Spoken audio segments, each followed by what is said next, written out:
Wonderful. That should be starting any moment. Splendid. And now let's go live on.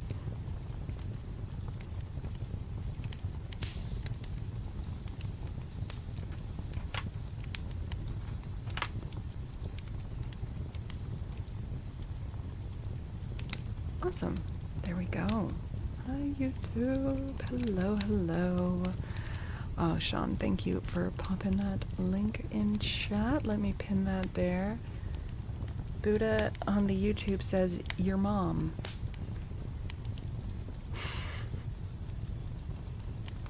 Thank you, Buddha. So, it's that level of intellectualism that keeps me coming back to read these books to you guys.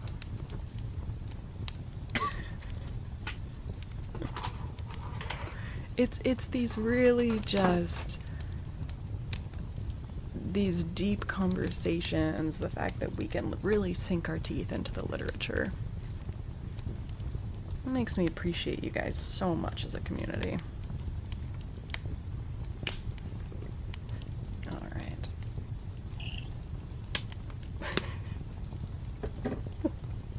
What a guy. Alright.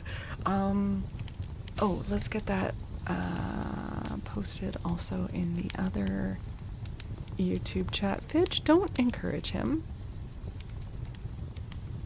Don't encourage him. You're supposed to be helping. Okay, now it is pinned in all of the chats, the link to the book if you'd like to read along. For those who are over on Twitch. Hi Zen, good to see you. We are also live on YouTube. Is the chat for vertical and horizontal streams integrated now? No. So YouTube does have that capability now, but it comes with downsides. So we're still doing it the other way, where the horizontal and vertical streams are separate. It is possible to combine the chats, but it has downsides that go along with it, so ultimately we decided not to do it that way.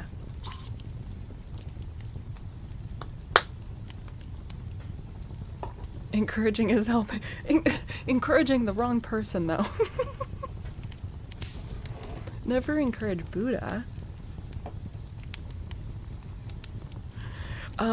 Yes. Thank you, Zen, for popping those links in chat. You guys, we are live over on YouTube using the first link.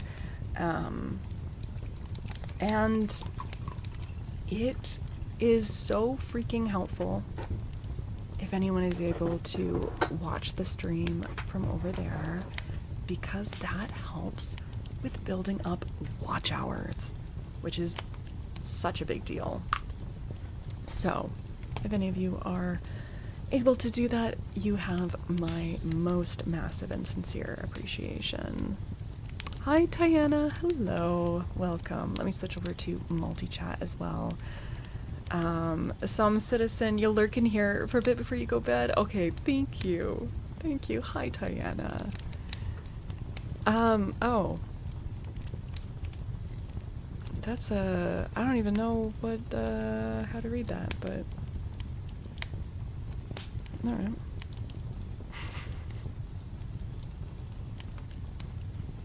You made it to both? Thank you, Duke. Oh my goodness. Hi, Tin Pot. Hello. I don't know what to do with it. Yeah. Does that ever happen to you guys where someone says something and it's not an insult to you, but you feel like they mean it as an insult, so then you're not sure how to take it because it's not actually something you find insulting, but you feel like it was meant to be insulting? I don't know. What is that vibe? Yilfrin, hello. All the time. Yeah. The chats are no longer integrated. Oh, they were for a little bit? Okay. Hi, Yilfrin. I'm doing okay. Please don't call me baby, but it's awesome to have everyone here. Red Sea, oh my god, thank you for the 2,000 biddies. Red Sea. You were here earlier, but we're lurking because you were working out. Hell yeah. You've been attempting Brad Pitt's workout regime for Troy. Bro.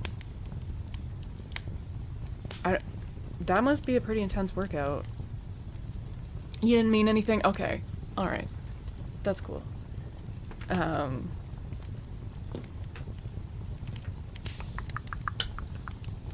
Don't forget the yeah, he probably was on a little something, but you don't need that. You don't need that. Okay, let me say, to anyone who is new here, hello, I'm Faolkor the Book Dragon. I'm primarily a Twitch streamer. What company headphones? These are Sennheiser. I've been streaming over on Twitch for over 3 years now, reading books and doing ASMR. We just started here on YouTube in November, so pretty new over here, but we are multi-streaming. And yeah, it's been an experience so far. We're still kind of getting used to it, but it is so awesome to have you all here. We have been reading the Odyssey, and I am really enjoying it so far. We are reading the translation by Samuel Butler. It is one of the translations in the public domain. Only Samuel Butler decided to use the Roman names. We're using the Greek names. But other than that, if you would like to follow along, all of the chats, no matter which chat you're in, should have a pinned comment where you can download or open this translation through Project Gutenberg for absolutely free. Oh, thank you, Tiana. Thank you. You used to have Sennheiser? Switched over to Logitech, so you want to try out wireless. These ones do wireless as well, but which, like, I use them Bluetooth if I'm just, like, hooked up to my phone or whatever listening to music. But for streaming, I've got them plugged right into the Focusrite. So, yeah. Hi, Naren. Hi, Paulo. Welcome. They're expensive? What, the Sennheisers? These were, like,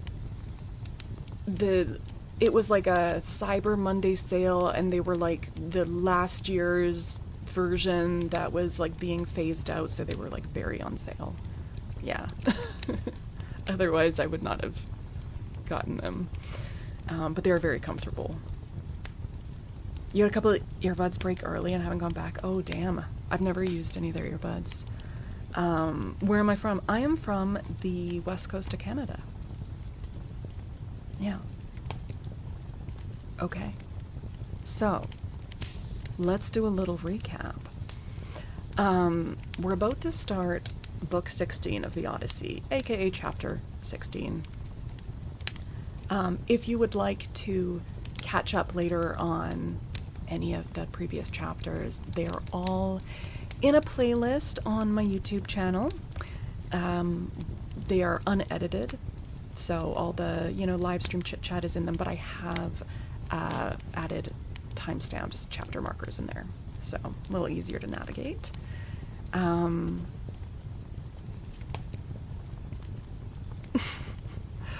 Roman, Greek, tomato. We chose to go with the Greek names, even though Samuel Butler went with the Roman names. Yeah.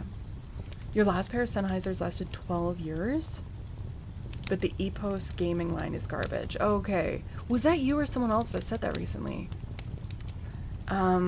Yeah, these are the Momentum line? I don't know. I'm not enough of an audiophile to really talk about it. Okay. So, this is huge because Odysseus has made it back to Ithaca. After, like, coming up on 20 years, right? It's been a long time.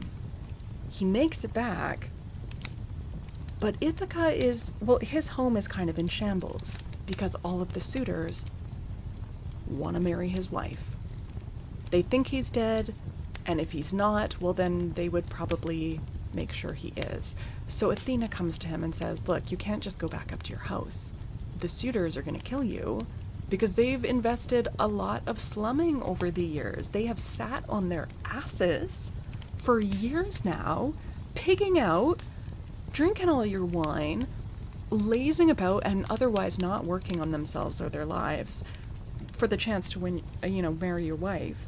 So if you go, they're going to kill you. So let me disguise you with magic as a hideous old man.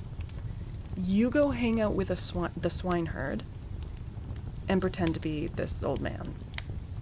So Odysseus does that. The swineherd, to his credit, is a really upstanding man, very kind, very welcoming. Odysseus is either the best or the worst liar ever. He just, he can't keep it simple. He is just rattling on, and then he keeps, making himself more and more exceptional in his stories. And his whole, first story, he's like, oh yeah, no, I've heard of Odysseus. Don't give up hope, your master's coming home. And then he, ends up telling a story where he's pretending that he, as this fictional character, was, fighting shoulder to shoulder with Odysseus at Troy. It's just, he loves to brag. And meanwhile, Telemachus was visiting Menelaus. And Athena goes to him and says, you gotta get home. By the way, some of the suitors are lying in wait, trying to kill you on your way back. So, avoid the islands, get home to Ithaca, or else the suitors are gonna, eat you out of house and home. And so he goes, leaves his friend Pisistratus, and then some other guy comes up to him on the ship and was like, hey, I'm on the run because I killed a man. Can I hitch a ride? And Telemachus, without asking any questions, is like, sure, hop aboard. Come home with me. I don't know. Telemachus. I know you grew up without your dad, but use some common sense. Anyways, Telemachus has now made it back, but Athena gave him advice, pull in kind of sneaky, get off the ship, and then have the rest of the crew kind of sail around to the main port. But you sneak up to the swineherd's hut. So Telemachus is going there. So we're going to get this meeting of father and son. Odysseus left when Telemachus was a baby. They're finally going to be meeting after around 20 years. Except for Odysseus is disguised as a stinky old man. We'll see how it goes. He's looking for Mayo. He might be.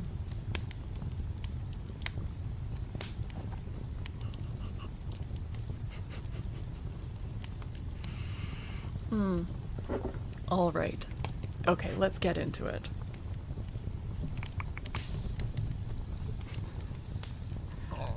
Okay, frog. Book 16. Odysseus reveals himself to Telemachus. Oh yeah, I need to make the frog counter. Jeez. Okay. Meanwhile, Odysseus... Oh wait, I need to turn down the fireplace crackling while I read. Oh, now it sounds very quiet. Sorry, guys. I've had it off for the other readings, so I feel like I should be consistent. Okay. Thanks, Fidge. What Fidge says. Yeah. Okay. Meanwhile, Odysseus and the swineherd had lit a fire in the hut and were getting breakfast ready at daybreak, for they had sent the men out with the pigs.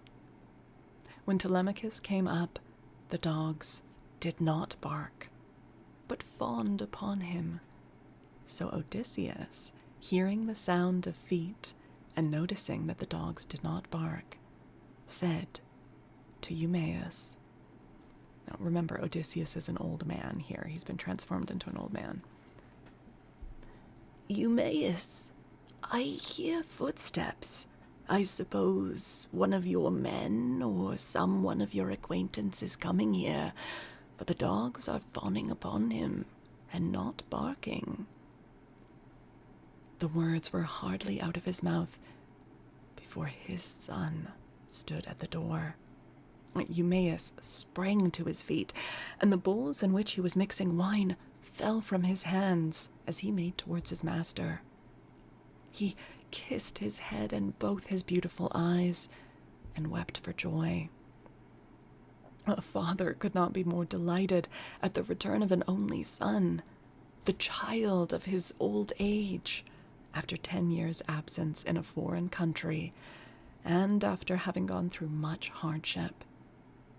He embraced him, kissed him all over as though he had come back from the dead,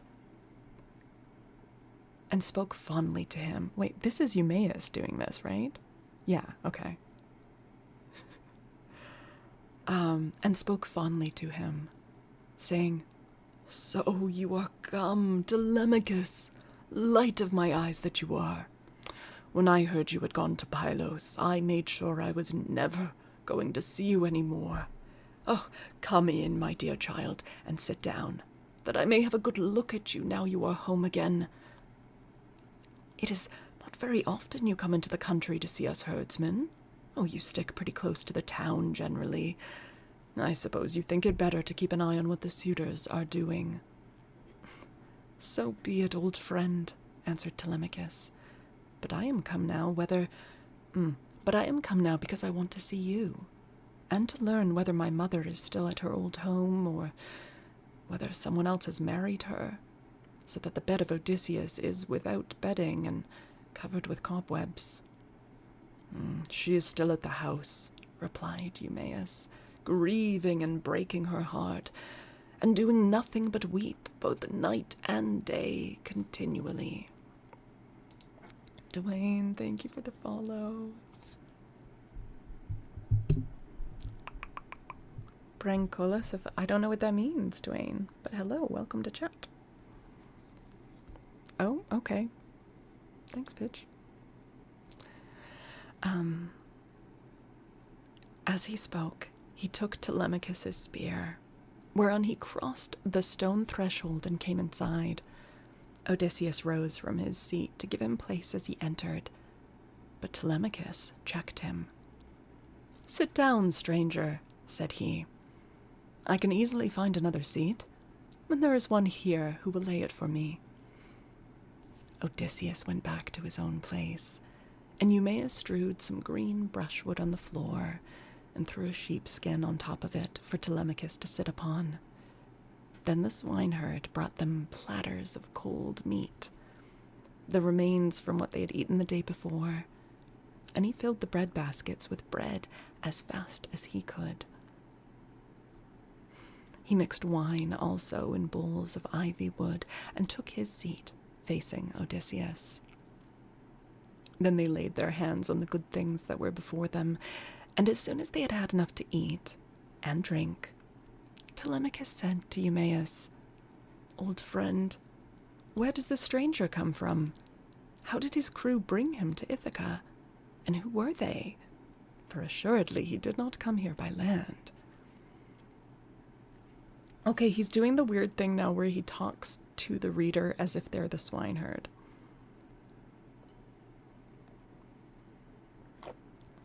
Oh, I appreciate it, Fidge.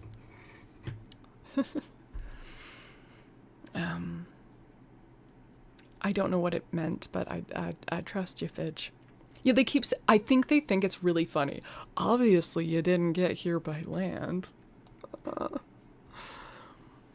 To this you answered, "O swineherd Eumaeus, my son, I will tell you the real truth. He says he is a Cretan, and that he has been a great traveler. At this moment he is running away from a Thesprotian ship, and has taken refuge at my station. So I will put him into your hands. Do whatever you like with him, only remember that he is your suppliant." "I'm very much distressed," said Telemachus, "by what you have just told me. How can I take this stranger into my house? I am as yet young, and am not strong enough to hold my own if any man attacks me. My mother cannot make up her mind whether to stay where she is and look after the house out of respect for public opinion and the memory of her husband, or whether the time is now come for her to take the best man of those who are wooing her, and the one who will make her the most advantageous offer.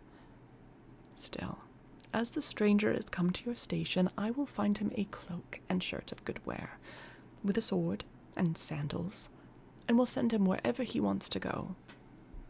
Or, if you like, you can keep him here at the station, and I will send him clothes and food, that he may be no burden on you and your men. But I will not have him go near the suitors, for they are very insolent, and are sure to ill-treat him in a way that would greatly grieve me. No matter how valiant a man may be, he can do nothing against numbers, for they will be too strong for him. Then Odysseus said, Sir, it is right that I should say something myself. I am much shocked about what you have said about the insolent way in which the suitors are behaving, in spite of such a man as you are. Tell me, do you submit to such treatment tamely, or has some god set your people against you? May you not complain of your brothers, for it is to these that a man may look for support, however great his quarrel may be. I wish I were as young as you are, and in my present mind, if I were son to Odysseus, or, indeed, Odysseus himself, I would rather someone came and cut my head off. But I would go to the house and be the bane of every one of these men.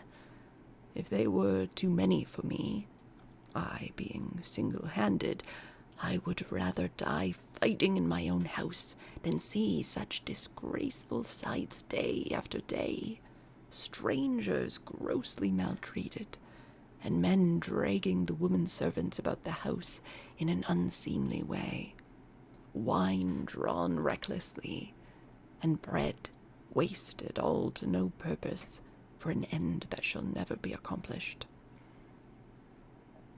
And Telemachus answered, I will tell you truly everything.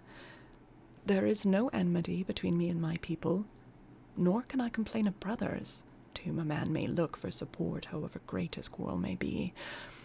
Zeus has made us a race of only sons. Laertes was the only son of Arcesius, and Odysseus the only son of Laertes. I am myself the only son of Odysseus, who left me behind when he went away, so that I have never been of any use to him. Hence it comes that my house is in the hands of numberless marauders. For the chiefs of all the neighboring islands, Dulichium, Same, Zacynthus, as also all the principal men of Ithaca itself, are eating up my house under the pretext of paying court to my mother, who will neither say point blank that she will not marry, nor yet bring matters to an end. So they are making havoc of my estates, and before long will do so with myself into the bargain. Raiders, hello Raiders. Oh my goodness, welcome in everyone. Hi Nexus. Welcome in everyone. Numberless Marauders. Welcome in. How was your stream tonight? You guys make sure you are dropping a follow for Black Dragon Tavern Gaming, who also does reading and storytelling over there. It is a lovely vibe. Make sure to check them out. Hey, Maddie. Welcome back, everyone. We are continuing on with our read of the Odyssey, and father and son are reunited, only Odysseus is transfigured into a stinky old man. Hi, Cormac. Hello. Also, Julie, thank you for the sub over on YouTube. Thank you. How are you guys doing? I feel like Odysseus is gonna, tell a lot of very implausible stories again. So if I were Odysseus, He can't help himself. You're creeping up on some incredible stuff for tavern events? Heck yeah, that's great. Well, feel free to get cozy. Castle, if you need to raid and run, totally fine. But yeah, thank you so much for bringing the tavern over here to join us for story time. I really appreciate it. You're writing your 3rd book. Oh my god, Maddie. Wait, are you done your 2nd book now? That's very exciting. Congrats.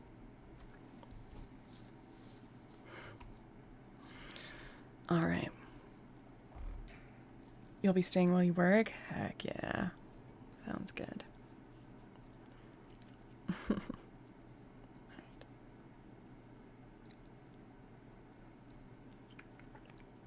All right, this is Telemachus talking to Odysseus, but he doesn't know it's Odysseus. You finished draft 1 of book 2. That's so exciting, Maddie. Congratulations. That's awesome. Okay. The issue, however, rests with heaven. But do you, old friend Eumaeus, go at once and tell Penelope that I am safe and have returned from Pylos. Tell it to herself alone, and then come back here without letting anyone else know, for there are many who are plotting mischief against me. I understand and heed you, replied Eumaeus. You need instruct me no further. Only as I am going that way, say whether I had not better let poor Laertes know that you are returned. He used to superintend the work on his farm in spite of his bitter sorrow about Odysseus, and he would eat and drink at will along with his servants. But they tell me that from the day on which you set out for Pylos, he has neither eaten nor drunk as he ought to do, nor does he look after his farm, but sits weeping and wasting the flesh from off his bones. More's the pity, answered Telemachus. I am sorry for him, but we must leave him to himself just now. If people could have everything their way, but the first thing I should choose would be the return of my father. But go and give your message, then make haste back again, and do not turn out of your way to tell Laertes. Tell my mother, and send one of her women secretly with the news at once, and let him hear it from her. Thus did he urge the swineherd. Eumaeus, therefore, took his sandals, bound them to his feet, and started for the town.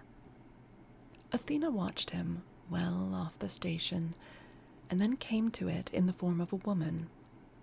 Fair, stately, and wise, she stood against the side of the entry and revealed herself to Odysseus. But Telemachus could not see her, and knew not that she was there, for the gods do not let themselves be seen by everybody. Odysseus saw her, and so did the dogs, for they did not bark, but went scared and whining off to the other side of the yards. She nodded her head and motioned to Odysseus with her eyebrows, whereon he left the hut and stood before her outside the main wall of the yards. Then she said to him, Odysseus, noble son of Laertes, it is now time for you to tell your son. Do not keep him in the dark any longer, but lay your plans for the destruction of the suitors, and then make for the town. I will not be long in joining you, for I, too, am eager for the fray. As she spoke, she touched him with her golden wand. First, she threw a fair, clean shirt and cloak about his shoulders. Then she made him younger and of more imposing presence. She gave him back his color, filled out his cheeks, and let his beard become dark again. Then she went away, and Odysseus came back inside the hut. His son was astounded when he saw him, and turned his eyes away for fear he might be looking upon a god. Stranger, said he, how suddenly you have changed from what you were a moment or two ago. You are dressed differently, and your color is not the same. Are you someone or other of the gods that live in heaven? If so, be propitious to me till I can make you due sacrifice and offerings of wrought gold. Have mercy upon me." And Odysseus said, "I am no god. Why should you take me for one? I am your father, on whose account you grieve and suffer so much at the hands of lawless men." As he spoke, he kissed his son, and a tear fell from his cheek onto the ground, for he had restrained all tears till now. But Telemachus could not yet believe that it was his father, and said, "You are not my father, but some god is flattering me with vain hopes that I may grieve the more hereafter.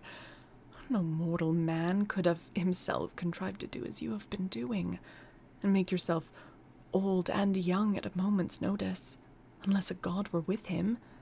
A second ago you were old and all in rags. Now you are like some god come down from heaven." Odysseus answered, "Telemachus, you ought not to be so immeasurably astonished at my being really here. There is no other Odysseus who will come hereafter. Such as I am, it is I, who after long wandering and much hardship have got home in the 20th year to my own country.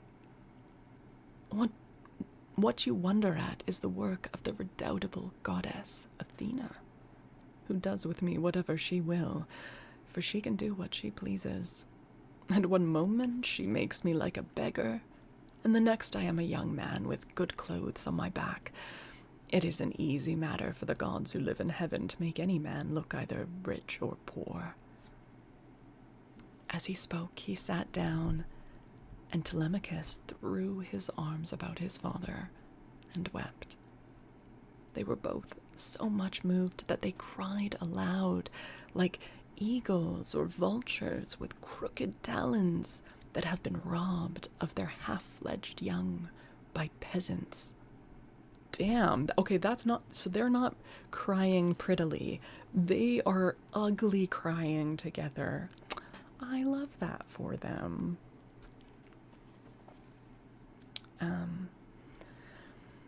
Thus piteously did they weep, and the sun would have gone down upon their mourning if Telemachus had not suddenly said, "In what ship, my dear father, did your crew bring you to Ithaca? Of what nation did they declare themselves to be? For you cannot have come by land." "I will tell you the truth, my son," replied Odysseus. "It was the Phaeacians who brought me here. They are great sailors, and are in the habit of giving escorts to anyone who reaches their coasts. They took me over the sea while I was fast asleep, and landed me in Ithaca, after giving me many presents in bronze, gold, and raiment. These things, by heaven's mercy, are lying concealed in a cave, and I am now come here on the suggestion of Athena, that we may consult about killing our enemies.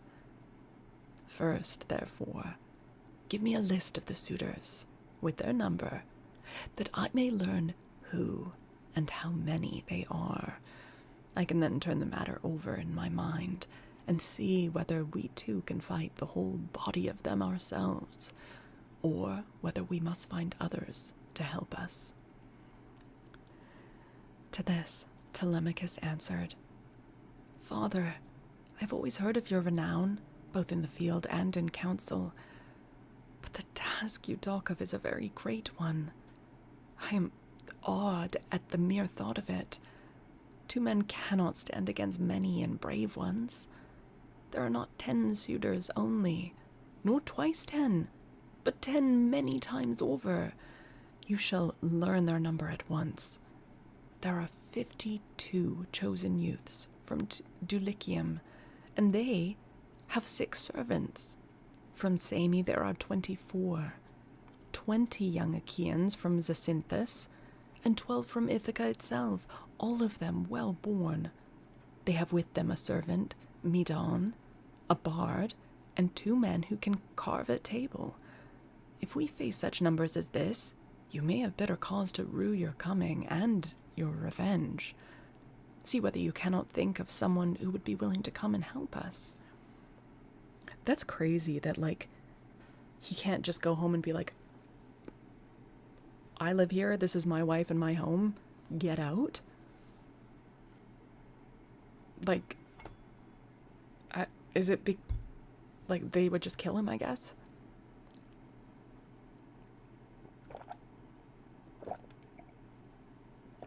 But, like, is there no law there?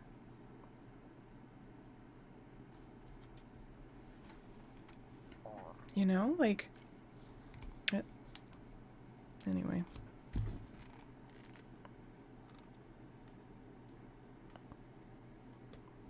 Possession is 9/10 of the law.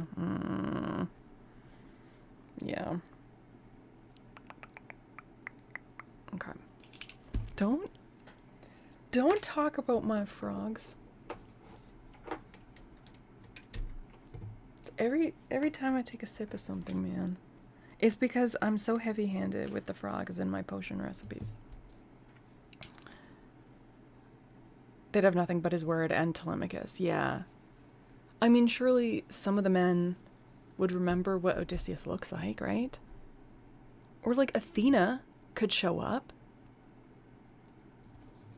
I don't know, the gods in these stories, they really like doing little tiny bits of help and then being like, okay, figure the next bit out yourself. And then they just scarper off for a bit and then they come back and, like, you know, put another spell on you. Potions taste better with frogs, we get it. They do. Man, that is what really gives it some kick. A little bit of hop to it. So it makes it a good, like, energy drink. Put some hop in your step.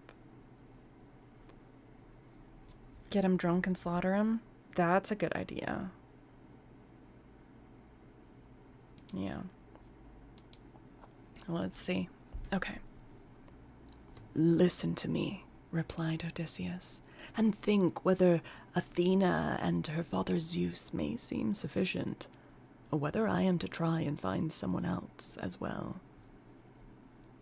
Those whom you have named, answered Telemachus, are a couple of good allies, for though they dwell high up among the clouds, they have power over both gods and men. These two, continued Odysseus, will not keep long out of the fray, when the suitors and we join fight in my house. Now, therefore, return home early tomorrow morning, and go about among the suitors as before. Later on, the swineherd will bring me to the city, disguised as a miserable old beggar. If you see them ill-treating me, steel your heart against my sufferings. Even though they drag me, feet foremost, out of the house or throw things at me, look on and do nothing beyond gently trying to make them behave more reasonably. But they will not listen to you, for the day of their reckoning is at hand. Furthermore, I say, and lay my saying to your heart, when Athena shall put it in my mind, I will nod my head to you. And on seeing me do this, you must collect all the armor that is in the house and hide it in the strong storeroom. Make some excuse when the suitors ask you why you are removing it. Say that you have taken it to be out of the way of the smoke, inasmuch as it is no longer what it was when Odysseus went away, but has become soiled and begrimed with soot. Add to this more particularly that you are afraid Zeus may set them on to quarrel over their wine, and that they may do each other some harm, which may disgrace both banquet and wooing, for the sight of arms sometimes tempts people to use them. But leave a sword and a spear apiece for yourself and me, and a couple of oxhide shields, so that we can snatch them up at any moment.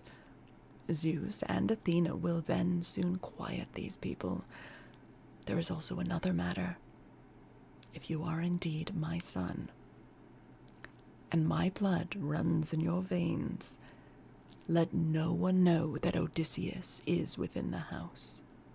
Neither Laertes, nor yet the swineherd, nor any of the servants, nor even Penelope herself.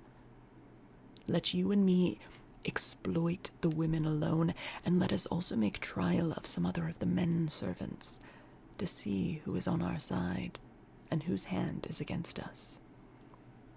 Hi, Sareem. Good to see you. Hello. Father, Replied. Oh, I made him sound like such a little boy there. Hold on. Father.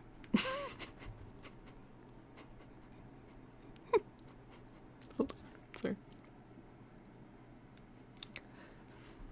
Father, replied Telemachus. Papa.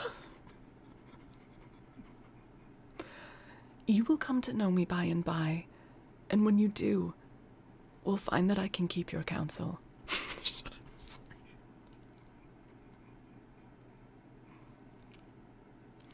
I do not think, however, the plan you propose will turn out well for either of us. Think it over. It will take us a long time to go the round of the farms and exploit the men, and all the time the suitors will be wasting your estate with impunity and without compunction. Prove the women by all means, to see who are disloyal and who guiltless, but I'm not in favor of going round and trying the men. We can attest that later on, if you really have some sign from Zeus that he will support you. Now make his voice. I mean, he's 20. He's a 20-year-old young man. Thus did they converse, and meanwhile the ship, which had brought Telemachus and his crew from Pylos, had reached the town of Ithaca. When they had come inside the harbor, they drew the ship onto the land. Their servants came and took their armor from them, and they left all the presents at the house of Clytius. Then they sent a servant to tell Penelope that Telemachus had gone into the country, but had sent the ship to the town to prevent her from being alarmed and made unhappy. This servant and Eumaeus happened to meet when they were both on the same errand of going to tell Penelope. When they reached the house, the servant, Hi, Swash. I just found your channel. I solely judge people off of their ability to voice young men saying father. I'm hooked. There we go. My job has been done. So glad that I meet that approval. Welcome in. Oh, I'm glad you're enjoying it. I mean, I will say it's kind of funny. When we first went live on the YouTube vertical stream, we're having some crazy chatters come in. But since I started doing a variety of man voices, they seem to have eased off, right? That's the trick. I just gotta bust out. I've got my old man voice, my hot daddy Odysseus voice, and my young 20-year-old twink Telemachus voice. And the swineherd voice. Man. Yeah. Man. That's a crazy thing to say, Tyler. And when I first read it, I thought you were making a testicles joke, you know, like Greek. Testicles. I thought you were saying testicles is dropped, but no, you're just talking about yourself and calling yourself testicle. Welcome back, Tyler. It is about to get nuts. Who doesn't like a solid swineherd? This swineherd is so solid. I really like him. He's just a good guy. Hi, Ritzy. Ritzy, thank you for that 7-stream streak. And the goblin noises. The unfortunate placement having goblin noises between Tyler saying testicles dropped in and it's about to get nuts.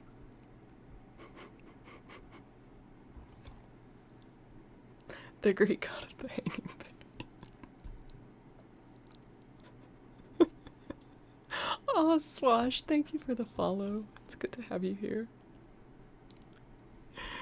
Okay. When they reached the house, the servant stood up and said to the queen in the presence of the waiting woman. Wait, is this the swineherd here? No, it's servant and Eumaeus. Okay.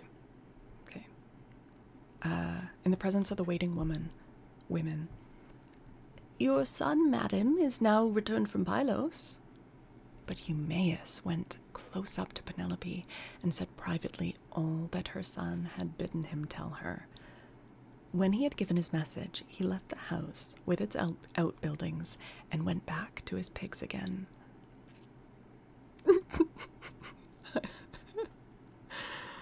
Oh dear. The suitors were surprised and angry at what had happened.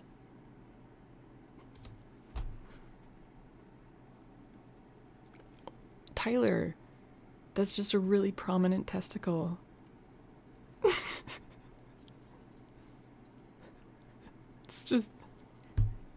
really out there. Okay. The suitors were surprised and angry at what had happened, so they went outside the great wall that ran round the outer court and held a council near the main entrance. Eurymachus, son of Polybus, was the first to speak. Okay, this is the suitor that people think has like the highest chance of marrying Penelope. Yeah. Oh my god, you guys. Oh dear. Okay. My friends, said he, this voyage of Telemachus's is a very serious matter. We had made sure it would come to nothing. Now, however, let us draw a ship into the water and get a crew together to send after the others and tell them to come back as fast as they can. He had hardly done speaking when Amphinomus turned in his place and saw the ship inside the harbor, with the crew lowering her sails and putting by their oars. So he laughed and said to the others, We need not send them any message, for they are here. Some god must have told them, or else they saw the ship go by and could not overtake her. On this they rose and went to the waterside. The crew then drew the ship on shore. Their servants took their armor from them, and they went up in a body to the place of assembly. But they would not let anyone, old or young, sit along with them, and Antinous, son of Eupiathes, spoke first. Good heavens, said he, see how the gods have saved this man from destruction.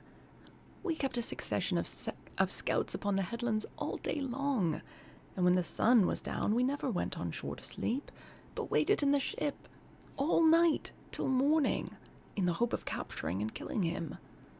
Some god has conveyed him home in spite of us. Let us consider how we can make an end of him. Lockdown. Hi, Lockdown. Thank you so much for choosing to use your Prime here. Oh my goodness. Thank you, thank you. Hi, Shay. Hello, hello. Let me see, I'm just gonna move this a little bit. There we go. Yay. I'm doing alright. How are you doing, Lockdown? Thinks a goddess saves him and still wants to kill him. Yep. Yep.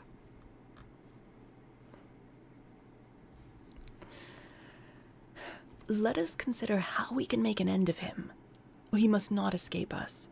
Our affair is never likely to come off while he is alive, for he is very shrewd, and public feeling is by no means all on our side. We must make haste before he can call the Achaeans in assembly. He will lose no time in doing so, for he will be furious with us, and will tell all the world how we plotted to kill him, but failed to take him. The people will not like this when they come to know of it. We must see that they do us no hurt, nor drive us from our own country into exile. Let us try and lay hold of him, either on his farm away from the town, or on the road hither. And then we can divide up his property amongst us, and let his mother and the man who marries her have his house. If this does not please you, and you wish Telemachus to live on and hold his father's property, then we must not gather here and eat up his goods in this way, but must make our offers to Penelope each from his own house, and she can marry the man who will give the most for her, and whose lot it is to win her. They all held their peace until Amphinomus rose to speak. He was the son of Nisus, who was son to King Aretius, and he was foremost among all the suitors from the wheat-growing and well-grassed island of Dulichium.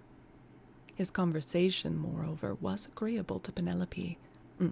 more agreeable to Penelope than that of any of the other suitors, for he was a man of good natural disposition. "My friends," said he, speaking to them plainly and in all honesty, "I am not in favor of killing Telemachus. It is a heinous thing to kill one who is of noble blood.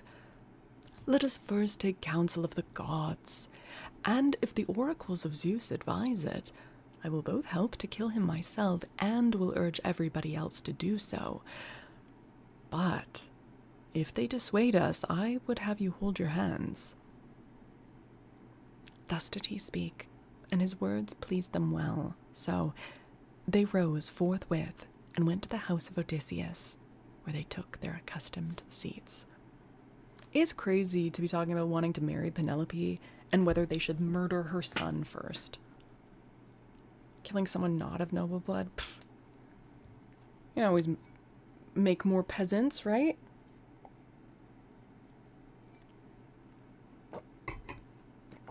I don't think they really care whether Penelope likes them or not. I don't really think it's about Penelope.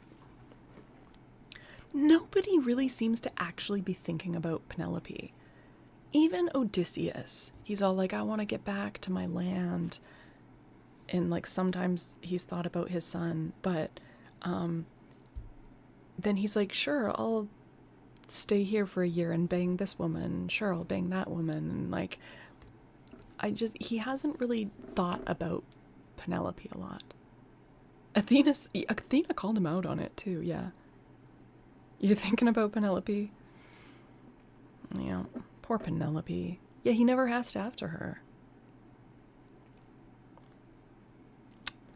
Poor Penelope. Okay. Then Penelope resolved that she would show herself to the suitors. She knew of the plot against Telemachus, for the servant Medon had overheard their counsels and had told her. She went down therefore to the court, attended by her maidens, and when she reached the suitors, she stood by one of the bearing posts, supporting the roof of the cloister, holding a veil before her face, and rebuked Antinous, saying, "Antinous, insolent and wicked schemer! They say you are the best speaker and counselor of any man your own age in Ithaca, but you are nothing of the kind. Madman, why should... Sorry, that was so loud. Why should you try to compass the death of Telemachus, and take no heed of suppliants whose witness is Zeus himself? Is it not right for you to plot thus against... It is not right for you to plot thus against one another. Do you not remember how your father fled to this house in fear of the people, who were enraged against him for having gone with some Taphian pirates and plundered the Thesprotians who were at peace with us? They wanted to tear him in pieces and eat up everything he had, but Odysseus stayed their hands, although they were infuriated. And now you devour his property without paying for it, and break my heart by wooing his wife and trying to kill his son. Leave off doing so, and stop the others also." Look, nothing she said there was wrong, but haven't they been doing this for years? Is this the first time that she's said this to them? I feel like it is, because it talks about how she's, like, kind of been leading them on up till now. And, like, you should have just said this a long time ago. Probably not decades. Like, Odysseus has been gone 20 years. I doubt the suitors moved in immediately. Like, potentially they waited until the war was over, and then when Odysseus didn't come right back home, at that point they start assuming that he's dead. You think it was a day later? I mean, I'm sure some were sniffing around the goods. But yeah, it has been a long, like, years. It has been years. Yeah. Okay. To this, Eurymachus, son of Polybus, answered, "Take heart, Queen Penelope, daughter of Icarius, and do not trouble yourself about these matters. The man is not yet born, nor never will be, who shall lay hands upon your son Telemachus, while I yet live to look upon the face of the earth. I say, and it shall surely be, that my spear will be reddened with his blood, for many a time has Odysseus taken me upon his knees."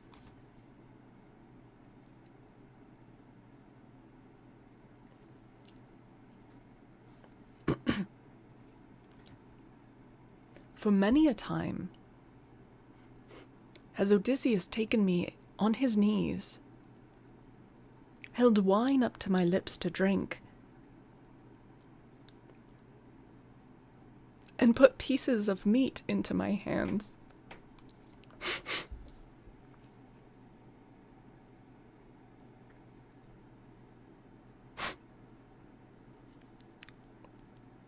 What?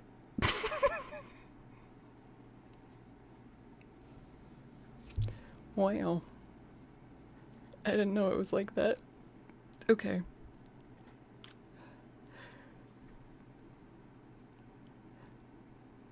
The fact that he's on his lap, I have to imagine that he's talking, maybe he's a lot younger. That makes him a lot younger than Odysseus. But then Odysseus is like giving him, I guess kids in ancient Greek times drank wine, right? Everyone drank wine. Does that make it better? I don't know. Okay, let me read that again. Keep my shit together. For many a time has Odysseus taken me on his knees, held wine up to my lips to drink, and put pieces of meat into my hands. Therefore, Telemachus is much the dearest friend I have, and has nothing to fear from the hands of us suitors. Of course, if death comes to him from the gods, he cannot escape it." He said this to quiet her, but in reality, he was plotting against Telemachus. Dude, so he's like Telemachus's age. And probably grew up being like kind of friends with Telemachus, and now he's plotting to kill Telemachus so he can bang his mom. Dang.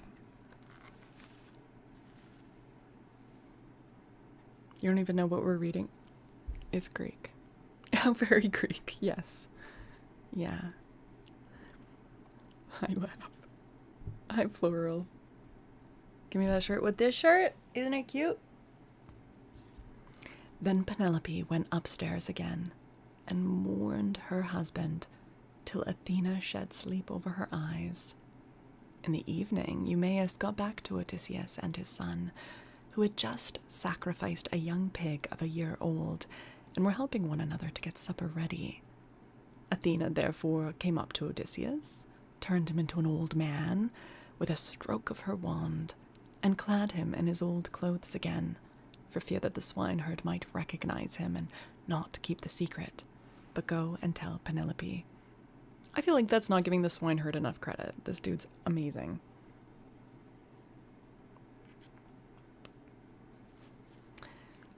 Telemachus was the first to speak. "So you have got back, Eumaeus," said he. "What is the news of the town? Have the suitors returned, or are they still waiting over yonder to take me on my way home?" "Well, I did not think of asking about that," replied Eumaeus. when I was in town, I thought I would give my message and come back as soon as I could.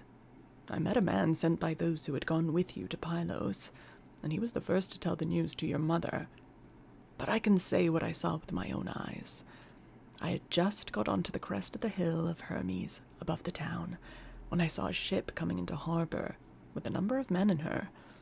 They had many shields and spears, and I thought it was the suitors, but I cannot be sure.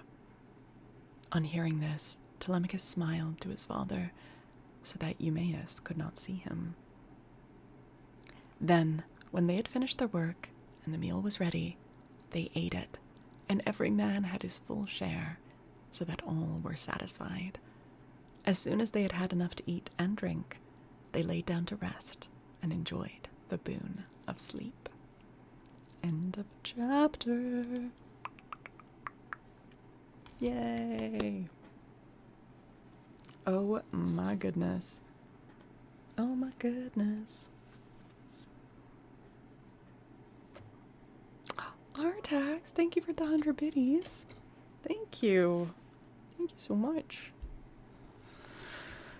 Oh. Oh man. Well, it's good to have father and son reunited. Here's the thing you wanted to say. Yeah, what's up? Hi, Violent Carrot. 10 stream streak. 10 of the best streams ever. Oh, Carrot. Well, I'm glad you're enjoying them. Thank you. Your first time eating an apple? What? Right now, Skewer? Like you're eating an apple for the first time in your life right now? What? Hate to listen around, but you gotta get to sleep. Of course, Swash. Of course. It was lovely to meet you. Hope to see you again. Have a wonderful sleep. What kind of apple? Which one did you choose as your first apple? Because that makes a difference. Which one did you choose? I'm absolutely delighted by your stream as well as your community. Aww. Yay. Oh my goodness, they are pretty awesome. A Fuji? Fuji apple? Those are good. I would say best apple is Honeycrisp. Best apple is Honeycrisp. Occasionally, I fuck with a Pink Lady.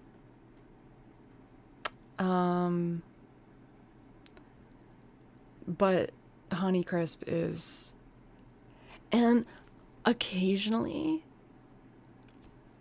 hear me out, this is, I know not everyone's gonna feel this way, but the Deliciouses, both red and golden. I know, unpopular, but yeah. What are spitters? Nah, dude, they suck. Nah, dude, you suck. Oh, Milk God, thank you for the follow. Welcome in.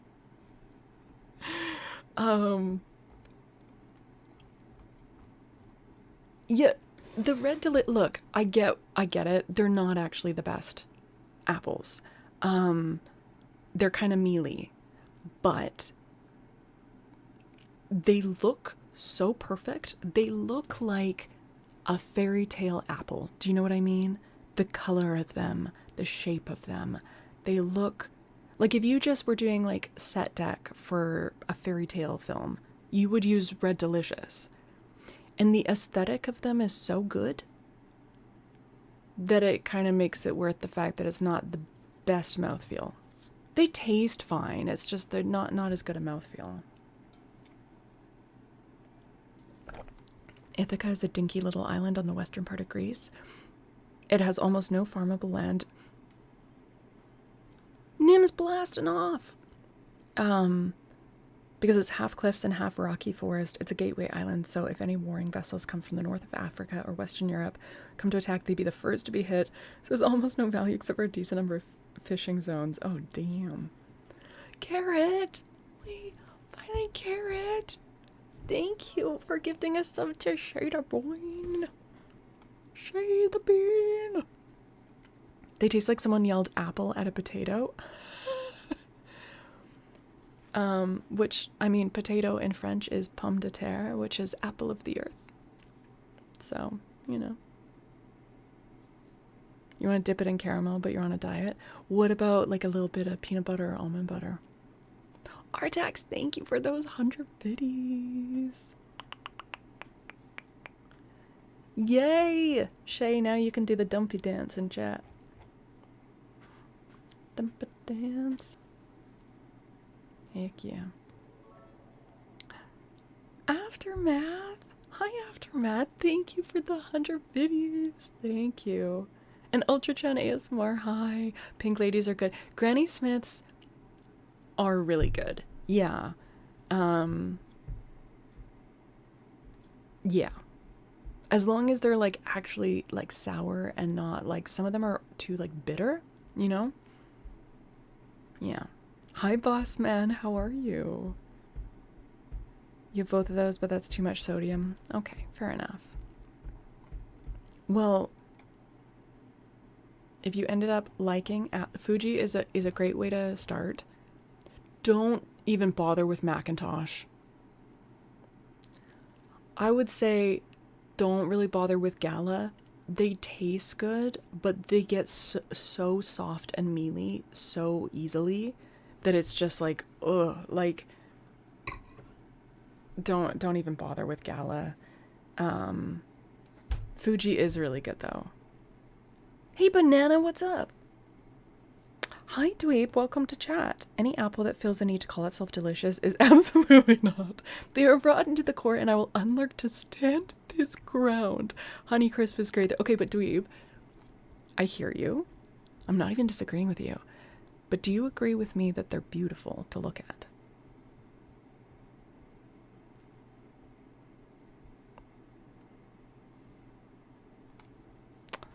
Sapphire Pisces, hello. The words Granny Smitch. Granny Smitch? Granny Smith apples snapped you back to reality like a sleeper agent. Do you like them? Cosmic Crisps. I forgot about those. Yeah, they're pretty good. This is your first time eating a healthy apple. Oh, you've had like caramel apple or whatever before. Now that you're doing YouTube, I can take you for walks with me in the park and listen. Twitch doesn't let you have me in... Wait, I do that with Twitch. You put it on audio only mode, and then I can turn off my like phone screen altogether and it keeps playing if it's an audio only mode. But anyways, that's awesome. Yay. Hi, Badger Master. You had another bad dream. Oh no. Okay, let's get you back to sleep. We're a little unhinged, but I hope you'll get some good rest. The apple of apples, all look and no depth. I like the way they look.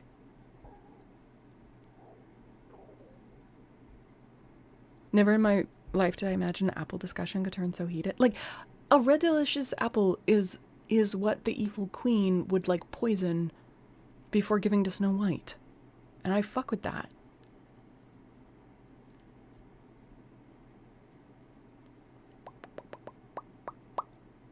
They look good, but you... Okay, so you admit they look good. And all I'm saying is that I enjoy the way they look so much that I'm willing to put up with the fact that they're not very good to eat. That's all I'm saying. And you can judge me for that. But that's all I'm saying. Penelope is by this time considered an aged woman, probably around early to mid 40s, which is ancient at this time.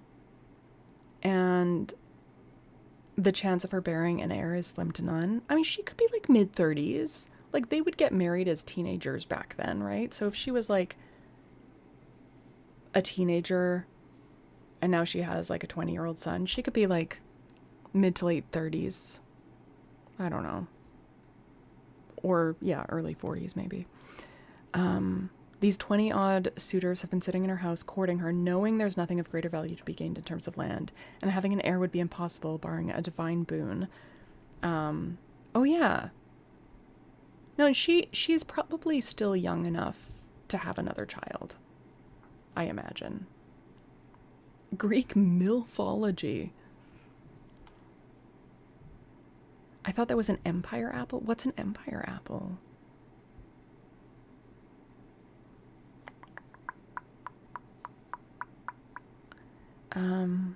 Cinnamon is good. Don't put too much on though, skewer, because it'll be so powdery. Yeah. You will judge at least a bit. That's fair, Dweeb.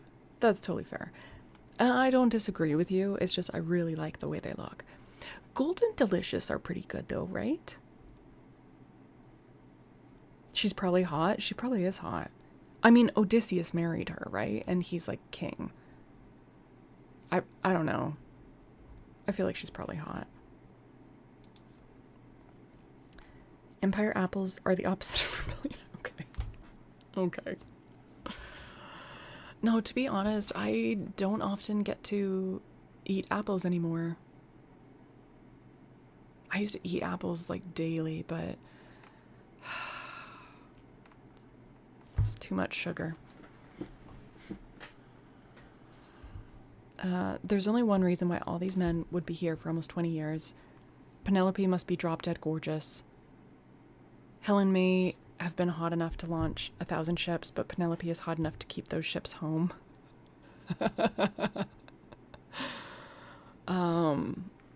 Well, yeah, I like it, but it, you know, they don't seem to. A lot of people don't really seem to consider her feelings. I don't think they care about her as a person.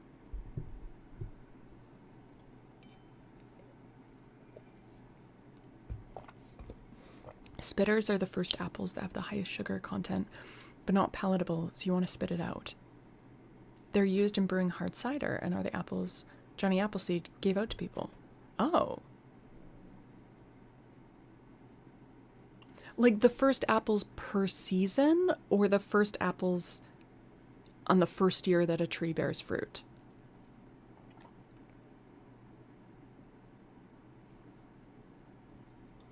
I don't know about these. I know about crab apples.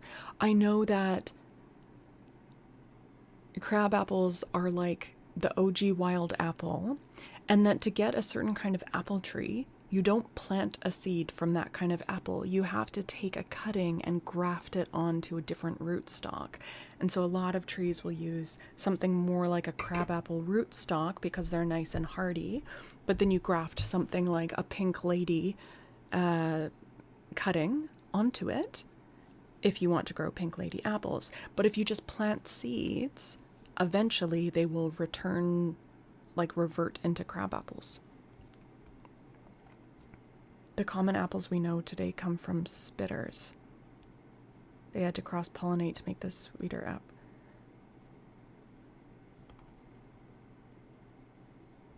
I guess I don't really understand what this is saying though, because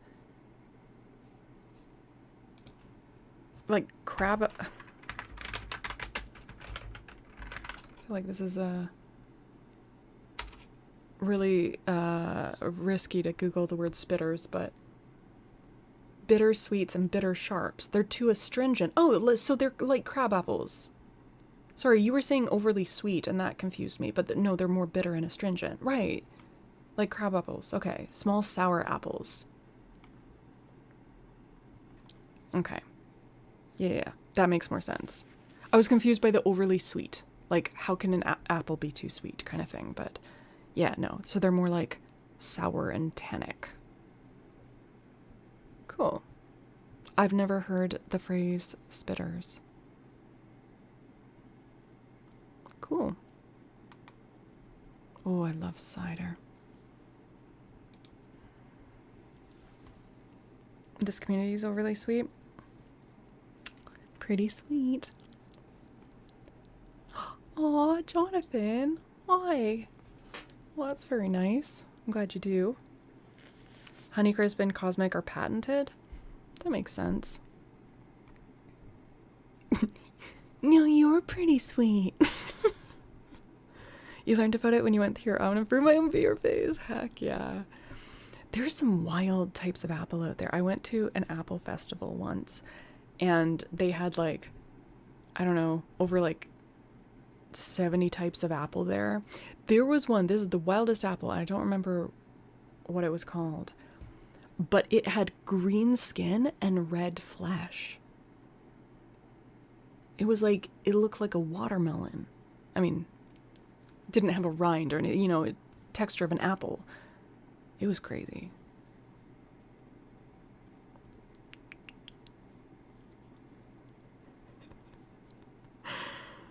You had to make your own mead face. Yeah.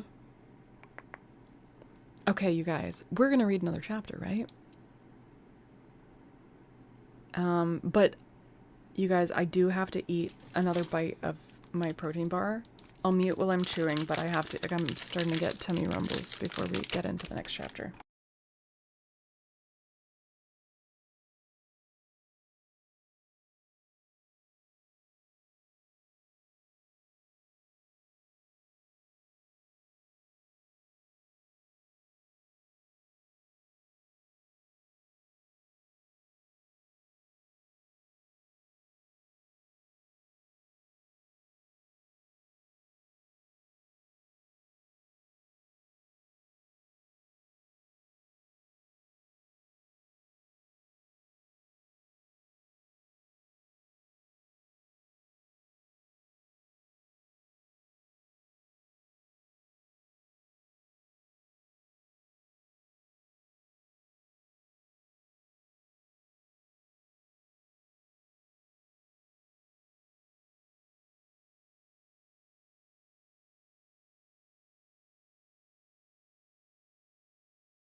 I don't sit on my snacks, Fidge. I don't know where this has started.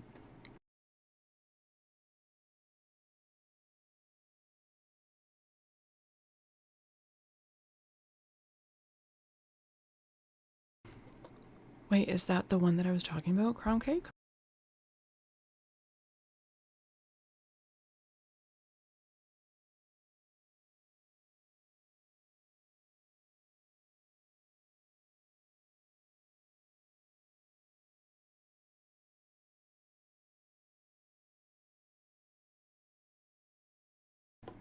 See, they do exist. I'm missing out on, like, warm smush snacks. Dang. Okay.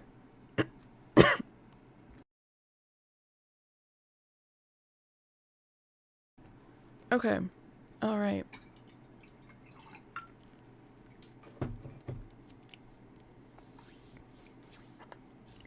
Oh my god! Badger Master!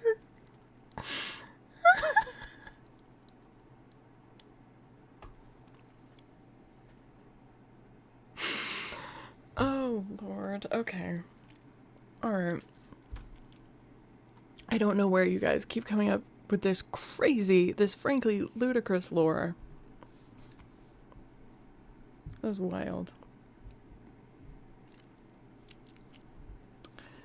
So should we read a little bit more? You know? Oh my god, okay, yes. Thank you for all the butts in chat.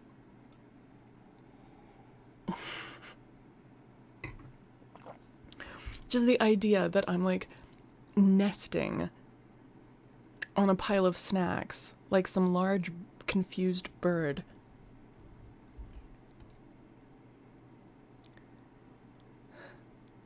Good night, Buddha. Sleep well. Thank you for hanging out. You don't have a singular butt emote? Wait, you've got the dumpy emote. Dumpy on this channel. Yeah? If you're subbed here. There you go. There you go. Who doesn't like a guinea pig butt? No one. No one. Okay. Book 17. Let me remind you all. Regardless of which chat you're in, there is a pinned comment. And the pinned comment has a link to this book if you would like to follow along with me as I read. Fidge, that's a crazy collection of butts. What? You got some repeats in there, dude. Repeats. You're trying to make your list look longer than it is. For shame. Okay. Aw, Tyra, thank you. It's going okay. How are you doing? Oh, you gotta head out? Okay, Crumb Cake, thank you for hanging out. Have a lovely rest of your day or night, or if you're going to sleep, have a lovely sleep. I hope we see you later.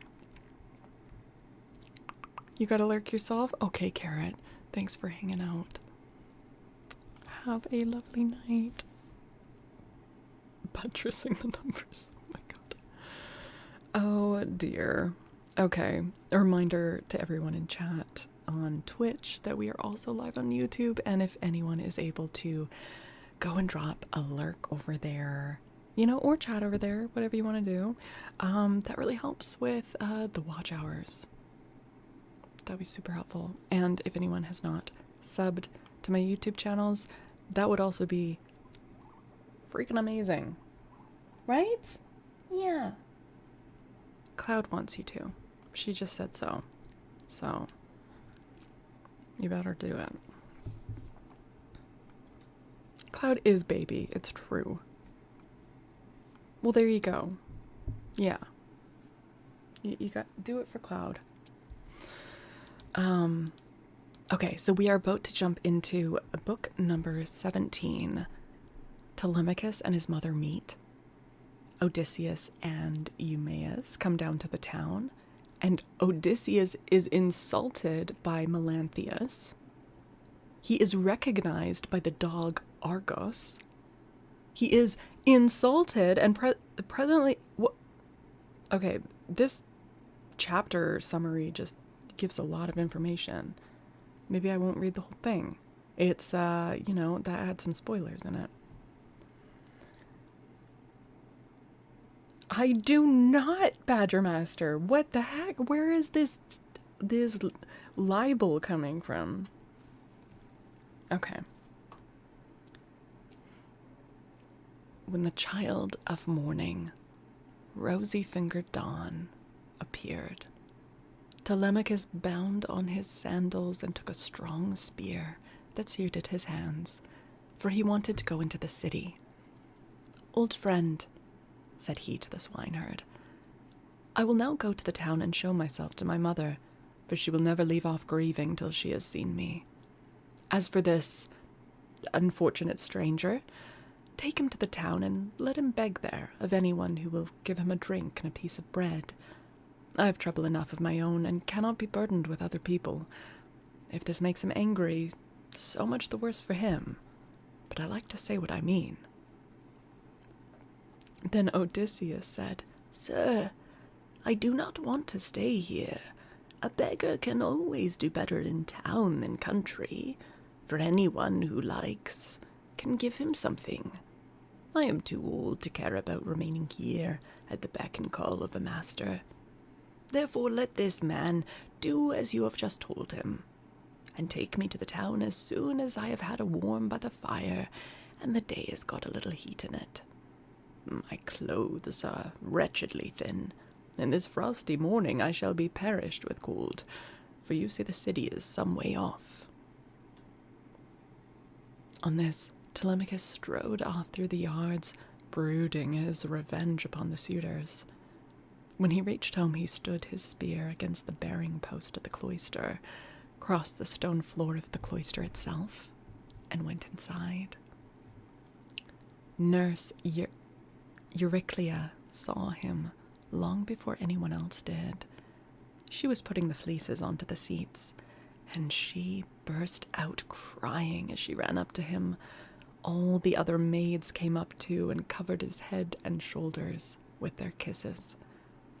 Penelope came out of her room looking like Artemis or Aphrodite. Oh yeah, she's hot. Bro, they're not gonna say she's looking like Artemis or Aphrodite if she's not hot. Hot, hot, hot. Okay. Penelope came out of her room looking like Artemis or Aphrodite and wept as she flung her arms about her son. She kissed his forehead and both his beautiful eyes. "Light of my eyes," she cried as she spoke fondly to him. "So you are come home again. I made sure I was never going to see you any more. Oh, to think of your having gone off to Pylos without saying anything about it, or obtaining my consent. Oh, but come, tell me what you saw. Do not scold me, mother, answered Telemachus, nor vex me, seeing what a narrow escape I have had. But wash your face, change your dress, go upstairs with your maids, and promise full and sufficient hecatombs to all the gods, if Zeus will only grant us our revenge upon the suitors. I must now go to the place of assembly to invite a stranger who has come back with me from Pylos. I sent him on with my crew and told Piraeus to take him home and look after him till I could come for him myself. She heeded her son's words, washed her face, changed her dress, and vowed full and sufficient hecatombs to all the gods, if they would only vouchsafe her revenge upon the suitors.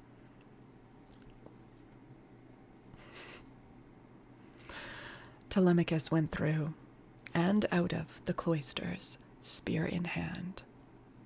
Not alone, for his 2 fleet dogs went with him.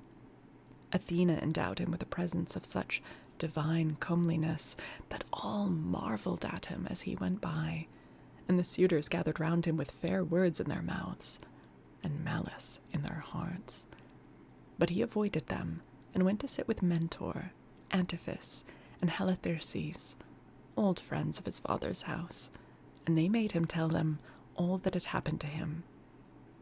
Then Piraeus came up with the Aclymenus, who had been escorted through the town to the place of assembly, whereon Telemachus at once joined them. Piraeus was the first to speak.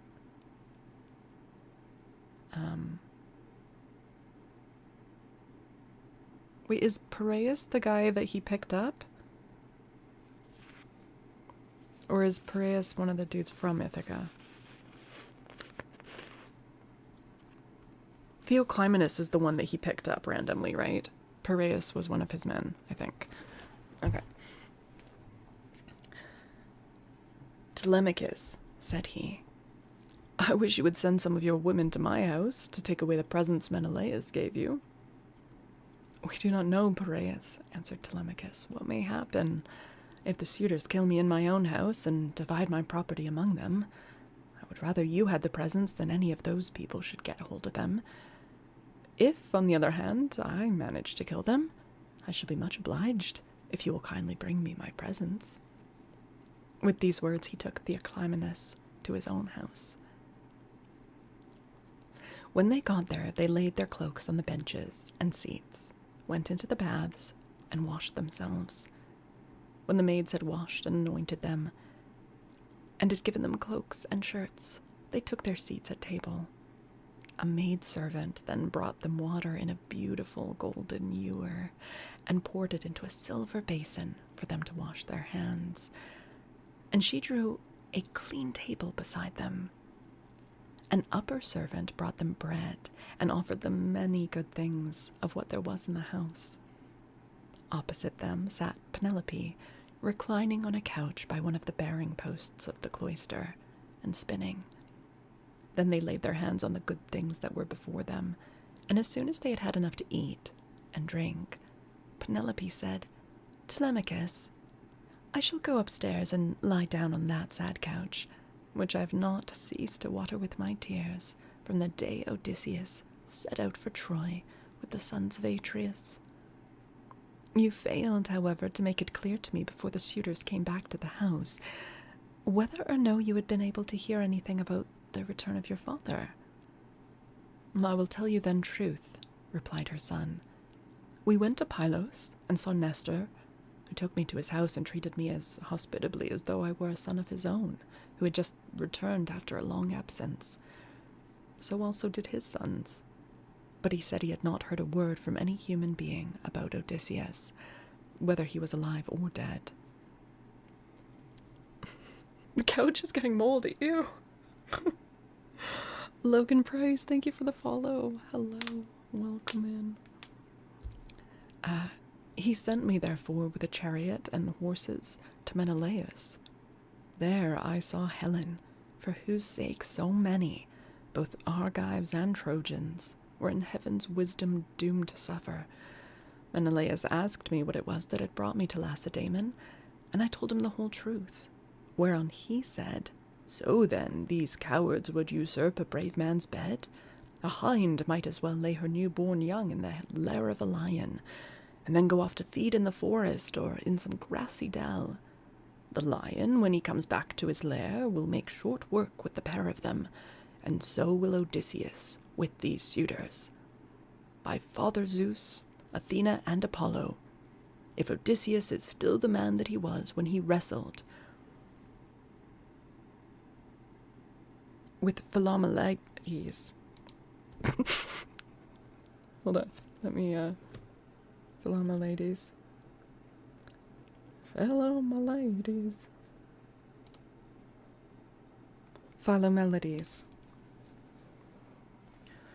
If Odysseus is still the man that he was when he wrestled with Philomelides in Lesbos, and threw him so heavily that all the Greeks cheered him, if he is still such, and were to come near these suitors, they would have a short shrift and a sorry wedding.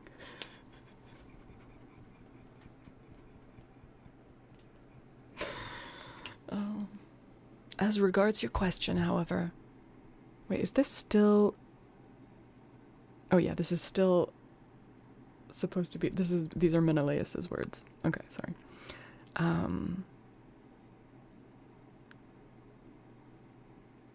As regards your question, however, I will not prevaricate nor deceive you. But what the old man at the sea told me, so much will I tell you in full.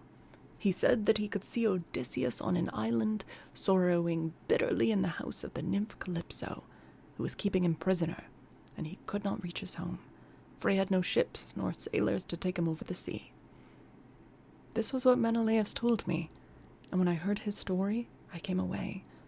The gods then gave me a fair wind, and soon brought me safe home again. With these words, he moved the heart of Penelope.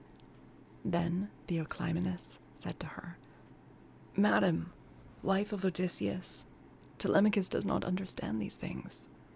Listen, therefore, to me, for I can divine them surely, and will hide nothing from you. May Zeus, the king of heaven, be my witness, and the rites of hospitality, with that hearth of Odysseus to which I now come, that Odysseus himself is even now in Ithaca." Bro, you're wrecking the secret. Oh yeah, this stranger that Telemachus let on board his ship is like a seer? But he's blowing the whole thing here. That Odysseus himself is even now in Ithaca, and either going about the country or staying in one place, is inquiring into all these evil deeds and preparing a day of reckoning for the suitors. Well, I saw an omen when I was on the ship which meant this, and I told Telemachus about it. Not a prophet, but like, I don't know, has some prophesying skills, I guess. I read Pyramid. "May it be even so," answered Penelope. "If your words come true, you shall have such gifts and such goodwill from me that all who see you shall congratulate you." Thus did they converse. Meanwhile, the suitors were throwing discs or aiming with spears at a mark on the leveled ground in front of the house, and behaving with all their old insolence. But when it was now time for dinner, and the flock of sheep and goats had come into town from all the country round, with their shepherds as usual, then Medon, who was their favourite servant, and who waited upon them at table, said, Now then, my young masters, you have had enough sport, so come inside that we may get dinner ready. Dinner is not a bad thing at dinner time." Well spoken, Medon. That's just mind-blowing wisdom. They left their sports, as he told them, and when they were within the house, they laid their cloaks on the benches and seats inside, and then sacrificed some sheep, goats, pigs, and a heifer, all of them fat and well grown. Thus they made ready for their meal. In the meantime, Odysseus and the swineherd were about starting for the town, and the swineherd said, "Stranger, I suppose you still want to go to town today, as my master said you were to do. For my own part, I should have liked you to stay here, as a station hand. But I must do as my master tells me, or he will scold me later on, and a scolding from one's master is a very serious thing. Let us then be off, for it is now broad day. It will be night again directly, and then you will find it colder." "I know and understand you," replied Odysseus. "You need say no more. Let us be going, but if you have a stick ready cut, let me have it to walk with, for you say the road is a very rough one." As he spoke, he threw his shabby old tattered wallet over his shoulders by the cord from which it hung, and Eumaeus gave him a stick to his liking. The two then started, leaving the station in charge of the dogs and herdsmen who remained behind. The swineherd led the way, and his master followed after, looking like some broken-down old tramp as he leaned upon his staff. And his dogs, no. His dogs were not in rags. And his clothes were all in rags.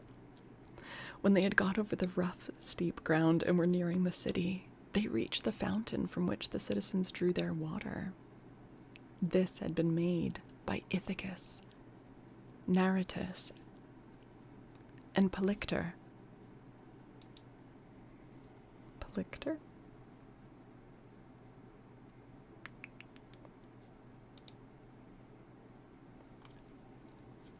Polyctor.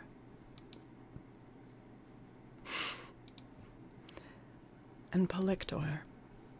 There was a grove of water-loving poplars planted in a circle all around it, and the clear, cold water came down to it from a rock high up, while above the fountain there was an altar to the nymphs, at which all wayfarers used to sacrifice. Here, Melanthius, son of Dolius, overtook them as he was driving down some goats, the best in his flock, for the suitors' dinner. And there were 2 shepherds with him. When he saw Eumaeus and Odysseus, he reviled them with outrageous and unseemly language, which made Odysseus very angry. "There you go," cried he, "and a precious pair you are. See how heaven brings birds of the same feather to another. Where, pray, master swineherd, are you taking this poor miserable object? It would make anyone sick to see such a creature at table. A fellow like this never won a prize for anything in his life, but will go about—" Oh no, wait. This is the shepherd saying this. Sorry, I thought this was Odysseus.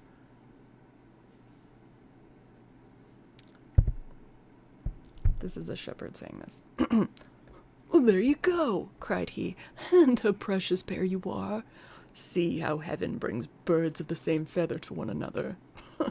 Where, pray, master swineherd, are you taking this poor miserable object? Oh, it would make anyone sick to see such a creature at table. A fellow like this never won a prize for anything in his life, but will go about rubbing his shoulders against every man's doorpost and begging, not for swords and cauldrons like a man, but only for a few scraps not worth begging for. If you would give him to me for a hand at my station, he might do to clean out the folds, or bring a bit of sweet feed to the kids, and he could fatten his thighs as much as he pleased on whey. But he is taken to bad ways, and will not go about any kind of work. He will do nothing but beg victuals all the town over to feed his insatiable belly. I say, therefore, and it shall surely be, if he goes near Odysseus's house, he will get his head broken by the stools they will fling at him, till they turn him out."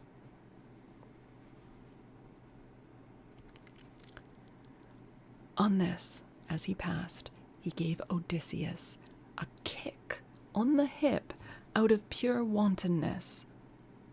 But Odysseus stood firm and did not budge from the path.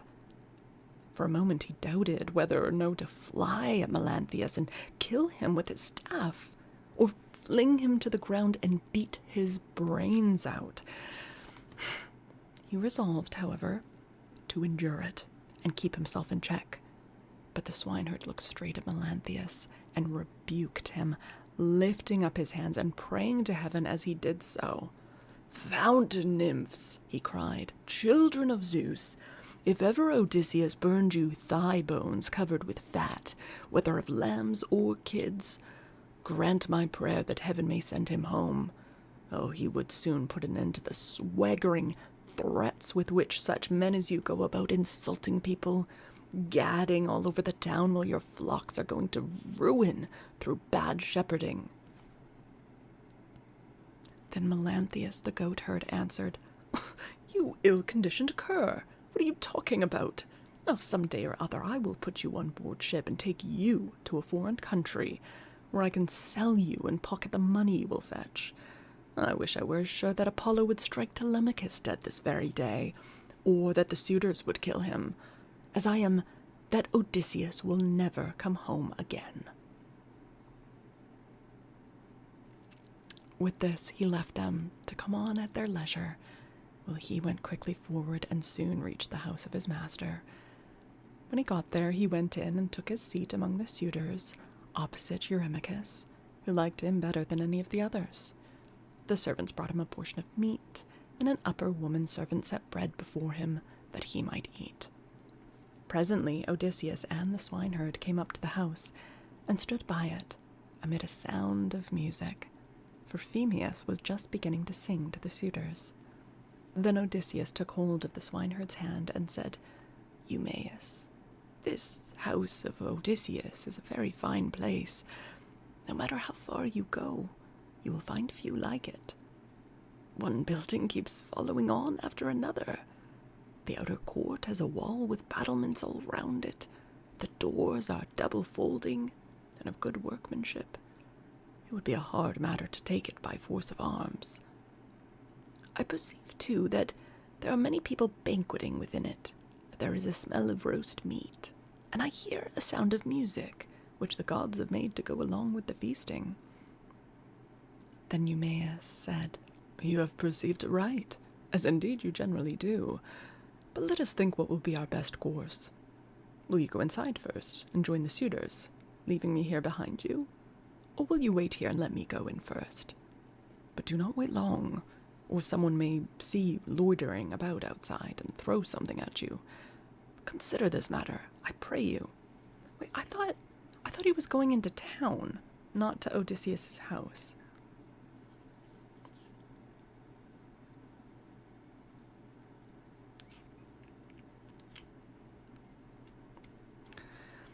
And Odysseus answered, "I understand and heed. Go in first and leave me here where I am. I'm quite used to being beaten and having things thrown at me.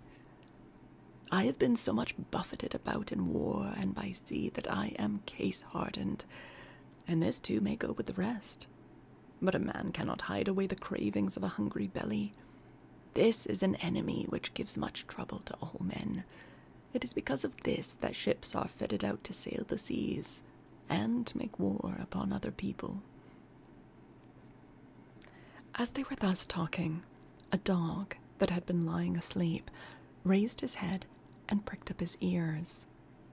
This was Argos, whom Odysseus had bred before setting out for Troy, but he had never had any work out of him. In the old days, he used to be taken out by the young men when they went hunting wild goats or deer or hares. But now that his master was gone, he was lying neglected on the heaps of mule and cow dung that lay in front of the stable doors, till the men should come and draw it away to manure the great clothes.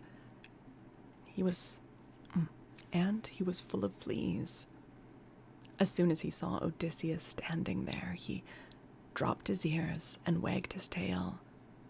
But he could not get close up to his master. So how old is this dog? This dog is over 20 years old? Do dogs live that? Dogs don't live that long. Oh.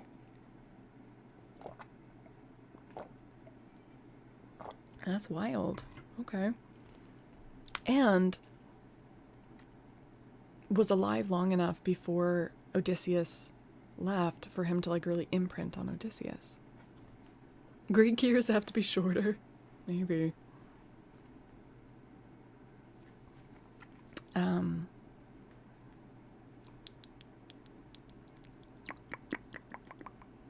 When Odysseus saw the dog on the other side of the yard, he dashed a tear from his eyes without Eumaeus seeing it, and said,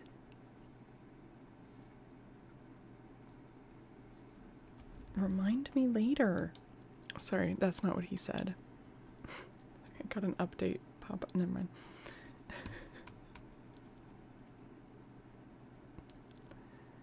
He dashed a tear from his eye without Eumaeus seeing it, and said, "Eumaeus, what a noble hound that is over yonder on the manure heap.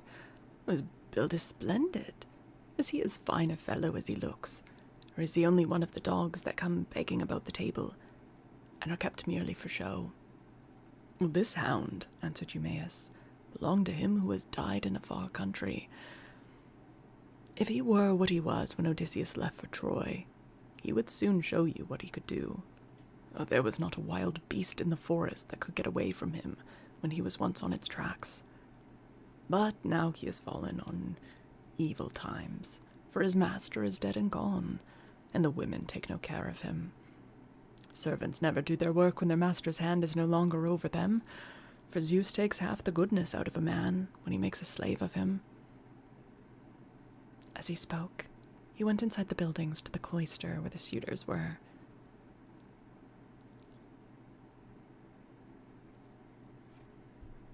What? Wait. Hold up. But Argos died? Argos just drops dead? What? What?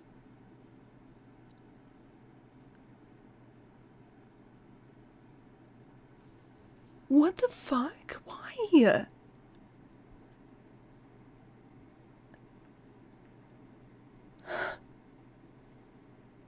Because, is it... Oh my god, no, my camera just... Rip camera. Okay, hold on.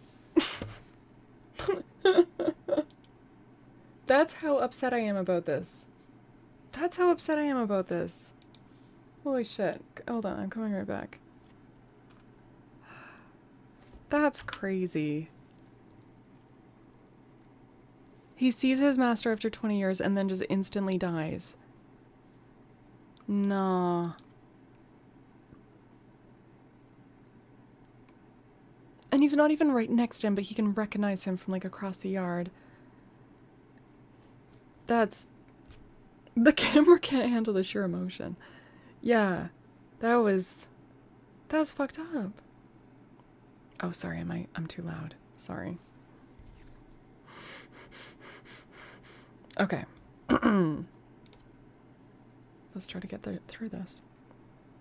As he spoke, he went inside the buildings to the cloister where the suitors were. But Argos died as soon as he had recognized his master. Hi, Moonstar. Hello. Doing okay, how are you? Maybe Artax. Yeah, his heart gave out.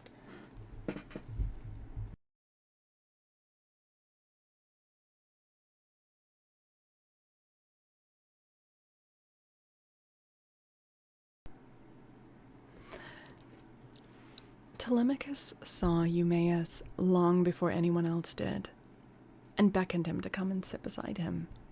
So he looked about and saw a seat lying near where the carver sat, serving out their portions to the suitors. He picked it up, brought it to Telemachus's table, and sat down opposite him.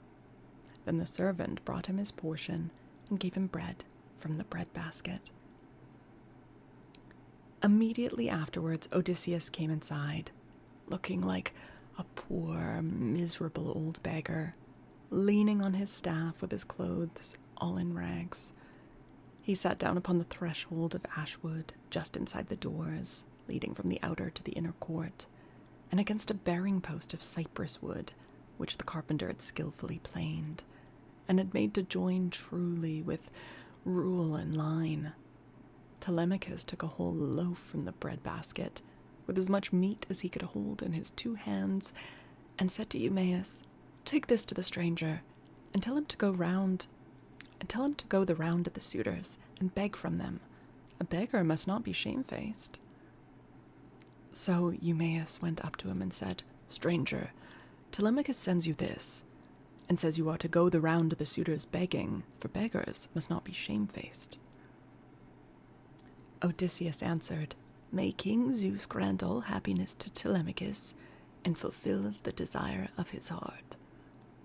Then with both hands he took what Telemachus had sent him, and laid it on the dirty old wallet at his feet. He went on eating it while the bard was singing, and had just finished his dinner as he left off. The suitors applauded the bard, whereon Athena went up to Odysseus and prompted him to beg pieces of bread from each one of the suitors, that he might see what kind of people they were and tell the good from the bad. But come what might, she was not going to save a single one of them. Odysseus, therefore, went on his round, going from left to right, and stretched out his hands to beg as though he were a real beggar.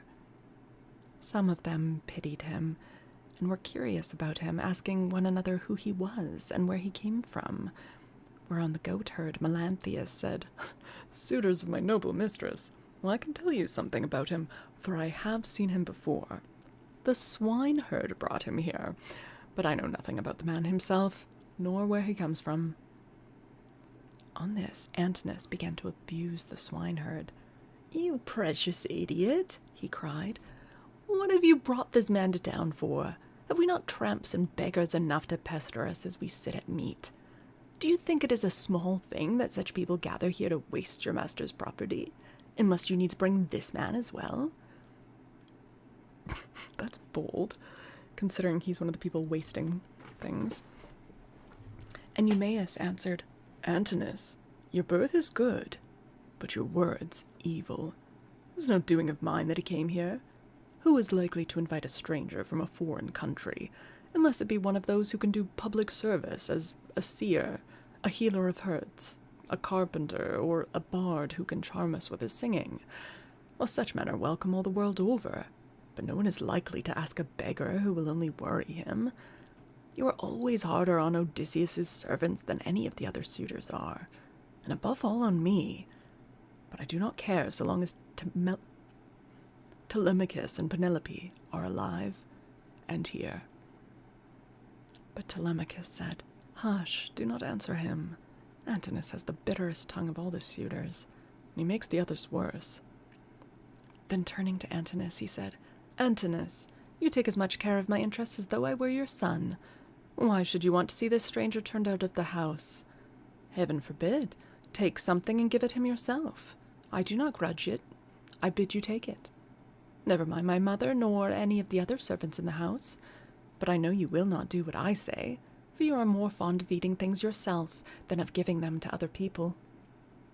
"What do you mean, Telemachus?" replied Antinous, "by this swaggering talk? Well, if all the suitors were to give him as much as I will, he would not come again here for another 3 months. As he spoke, he drew the stool on which he rested his dainty feet from under the table, and made as though he would throw it at Odysseus. But the other suitors all gave him something, and filled his wallet with bread and meat. He was about, therefore, to go back to the threshold and eat what the suitors had given him. But he first went up to Antinous and said, "Sir, give me something. You are not surely the poorest man here. You seem to be a chief, foremost among them all. Therefore you should be the better giver, and I will tell far and wide of your bounty. I too was a rich man once, and had a fine house of my own. In those days I gave to many a tramp such as I now am, no matter who he might be, nor what he wanted. I had any number of servants, and all the other things which people have who live well and are accounted wealthy. But it pleased Zeus to take all away from me. He sent me with a band of roving robbers to Egypt. It was a long voyage, and I was undone by it. I stationed my ships in the river Egyptus, and bade my men stay by them and keep guard over them, while I sent out scouts to reconnoiter from every point of vantage. But the men disobeyed my orders, took to their own devices, and ravaged the land of the Egyptians, killing the men and taking their wives and children captives. The alarm was soon carried to the city, and when they heard the war cry, the people came out at daybreak till the plain was filled with soldiers, horse and foot, and with the gleam of armor. Then Zeus spread panic among my men, and they would no longer face the enemy, for they found themselves surrounded. The Egyptians killed many of us, and took the rest alive to do forced labor for them. As for myself, they gave me to a friend who met them, to take to Cyprus, Demeter by name, son of Iasus, who was a great man in Cyprus. Thence I am come hither, in a state of great misery. Aw, Fidge. Okay, thank you for everything, Fidge. Sleep well.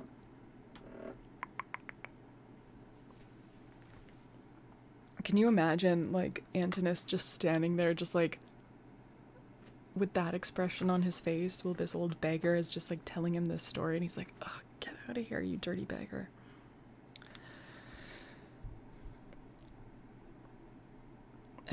Thence I am come hither in a state of great misery. Then Antinous said, what god could have sent such a pestilence to plague us during our dinner?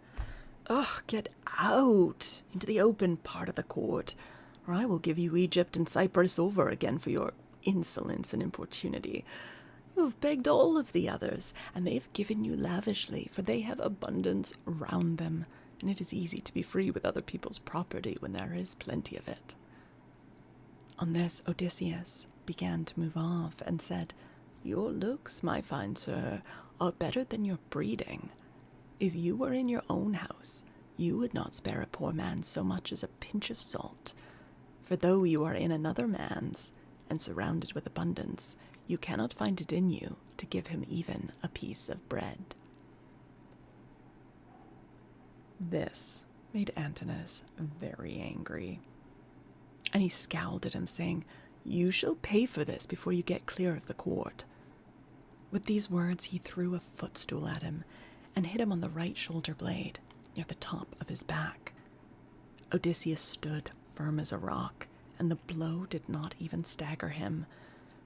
But he shook his head in silence as he brooded on his revenge.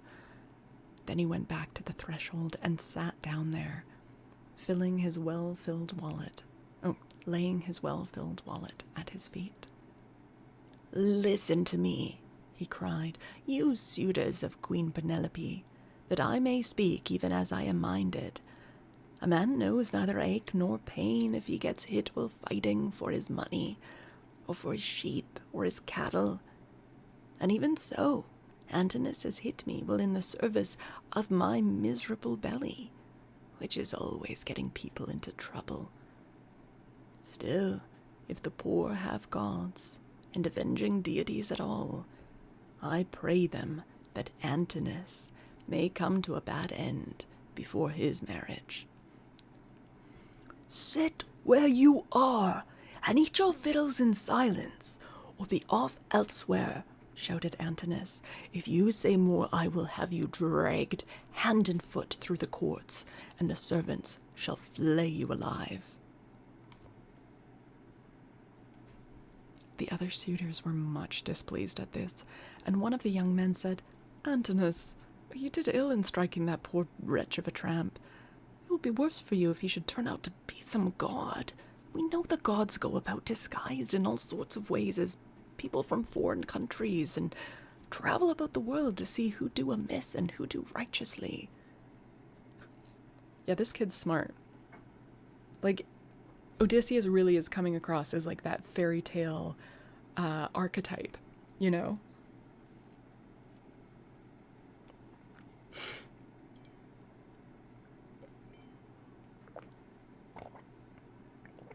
The gods do be fucking with people like that. Yeah.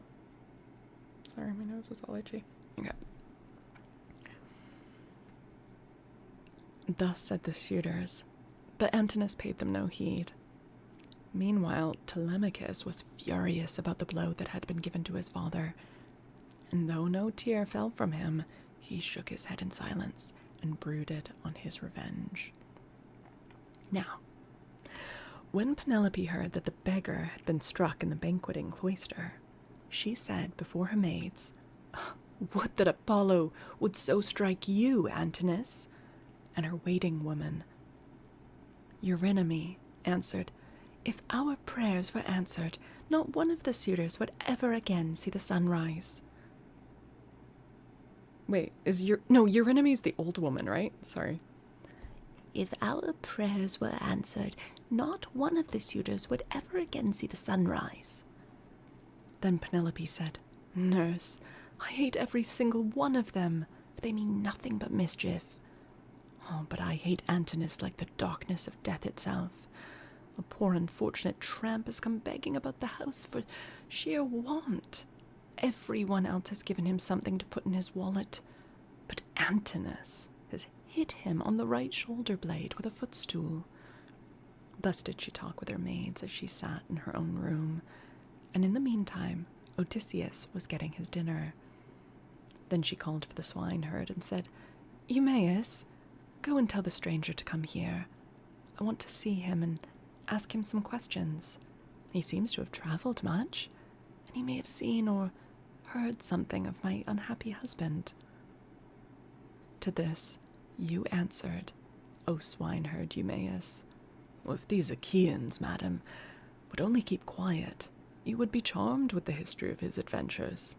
I had him 3 days and 3 nights with me in my hut, which was the first place he reached after running away from his ship, and he has not yet completed the story of his misfortunes. If he had been the most heaven-taught minstrel in the whole world, on whose lips all hearers hang entranced, I could not have been more charmed as I sat in my hut and listened to him. He says there is an old friendship between his house and that of Odysseus, and that he comes from Crete, where the descendants of Minos live, after having been driven hither and thither by every kind of misfortune."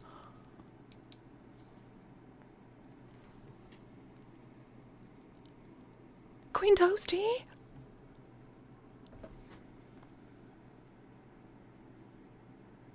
Queen Toasty, what the heck? Girl, what are you doing? What? My friend texted me earlier and told me you were talking about Granny Smith apple. Who's your friend? What? What? Who? We were talking about apples in general. It's been on T3 for... Yeah, when are you gonna change that? Oh, Sapphire Pisces! We were arguing the best kinds of apples. Toasty, thank you. Oh my goodness. You guys, go follow Queen Toasty. Go follow Queen Toasty. Because, we might be seeing bits of her again. Oh, that came out wrong. You know what I mean.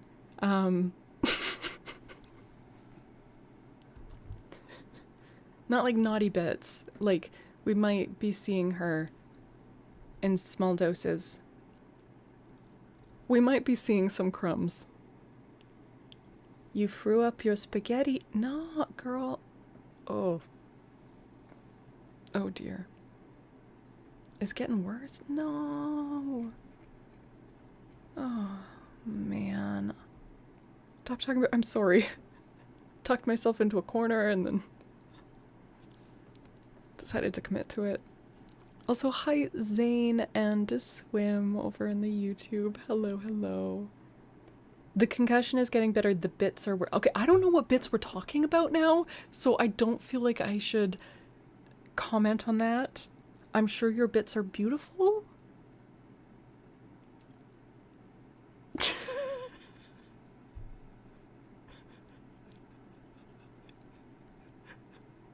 I've lost the plot.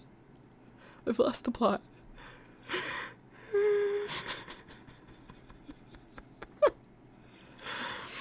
Toasty, if you're still here when we wrap up reading, obviously, you know, get me to give you a name trace or trigger or whatever you want. Why is no talking on cooldown? Because City made me shut up earlier. That was a long time ago, though. I don't know. Oh, it gets paused during reading, because you can't make me shut up during reading. That would just be fucked up. Igalves? Am I saying that right? Welcome in. Hello. Why do you want to make me stop talking for 2 minutes in the middle of a reading session? This is a rock? That's as beautiful. Igalves. That's a beautiful rock. You'll be asleep, you'll enjoy every moment till it does. Okay, Toasty. It's so good to see you. So good to see you. Everybody go follow the Toast Queen. Okay. We must be getting near the end of the chapter. Let's see. Okay. Alright, so this is the swineherd Eumaeus talking to Penelope about the old beggar who is Odysseus in disguise, but Eumaeus doesn't know that. Only Telemachus knows that. So, okay. He says there is an old friendship between his house and that of Odysseus, and that he comes from Crete, where the descendants of Minos live, after having been driven hither and thither by every kind of misfortune. He also declares that he has heard of Odysseus as being alive, and near at hand among the Sprotians, and that he is bringing great wealth home with him. Call him here, then, said Penelope, that I too may hear his story. As for the suitors, let them take their pleasure indoors or out as they will, for they have nothing to fret about. Their corn and wine remain unwasted in their houses, with none but servants to consume them. They keep hanging about our house day after day, sacrificing our oxen, sheep, and fat goats for their banquets, never giving so much as a thought to the quantity of wine they drink. No estate can stand such recklessness, for we have now no Odysseus to protect us. Oh, if he were to come again, he and his son would soon have their revenge. As she spoke, Telemachus sneezed so loudly that the whole house resounded with it. Penelope laughed when she heard this and said to Eumaeus, "Go and call the stranger. Did you not hear how my son sneezed, just as I was speaking? Well, this can only mean that all the suitors are going to be killed, and that not one of them shall escape. Furthermore, I say, and lay my saying to your heart, if I am satisfied that the stranger is speaking the truth, I shall give him a shirt and a cloak of good wear." Quinksy, thank you for the follow. I don't know if she's saying that because she's like, ooh, that's a sign of, like, even if it's an accidental sneeze, that's what it means, or if it's like a signal that they've like set up ahead of time. I don't know.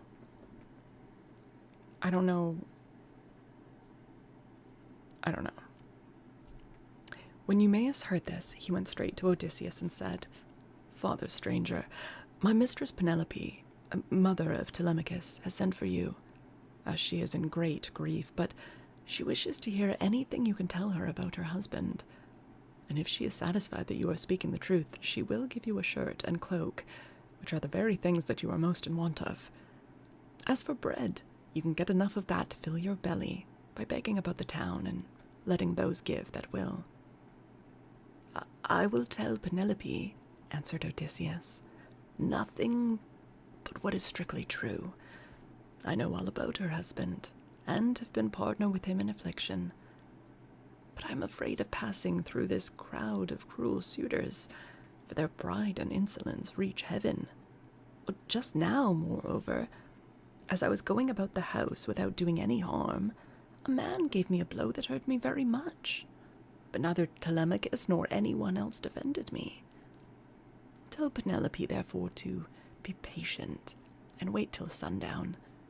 Let her give me a seat close up to the fire, for my clothes are worn very thin. You know they are, for you have seen them ever since I first asked you to help me. She can then ask me about the return of her husband. The swineherd went back when he heard this, and Penelope said, as she saw him cross the threshold, "Why do you not bring him here, Eumaeus? Is he afraid that someone will ill-treat him? Or is he shy of coming inside the house at all? Beggars should not be shamefaced." To this you answered, O swineherd Eumaeus, "The stranger is quite reasonable. He is avoiding the suitors, and is only doing what anyone else would do.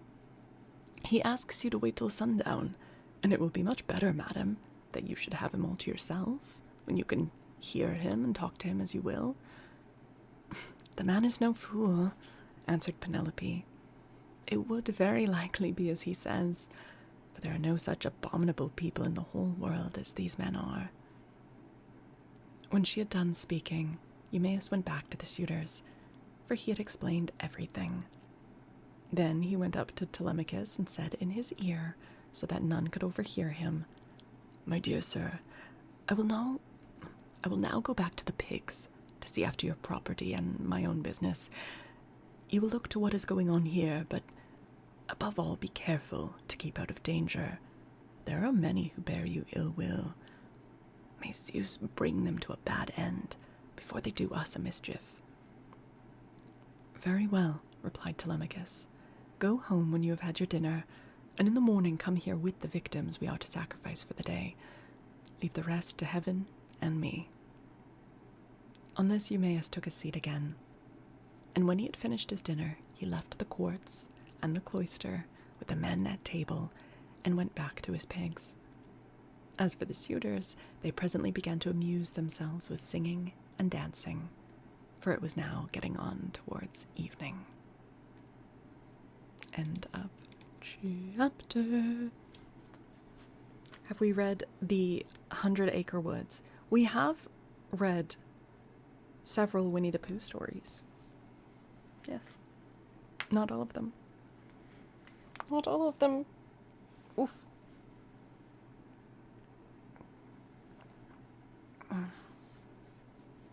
Is Epic the musical worth? I don't know. So many people have mentioned it to me since we started reading the Odyssey, but I have not personally seen it. So.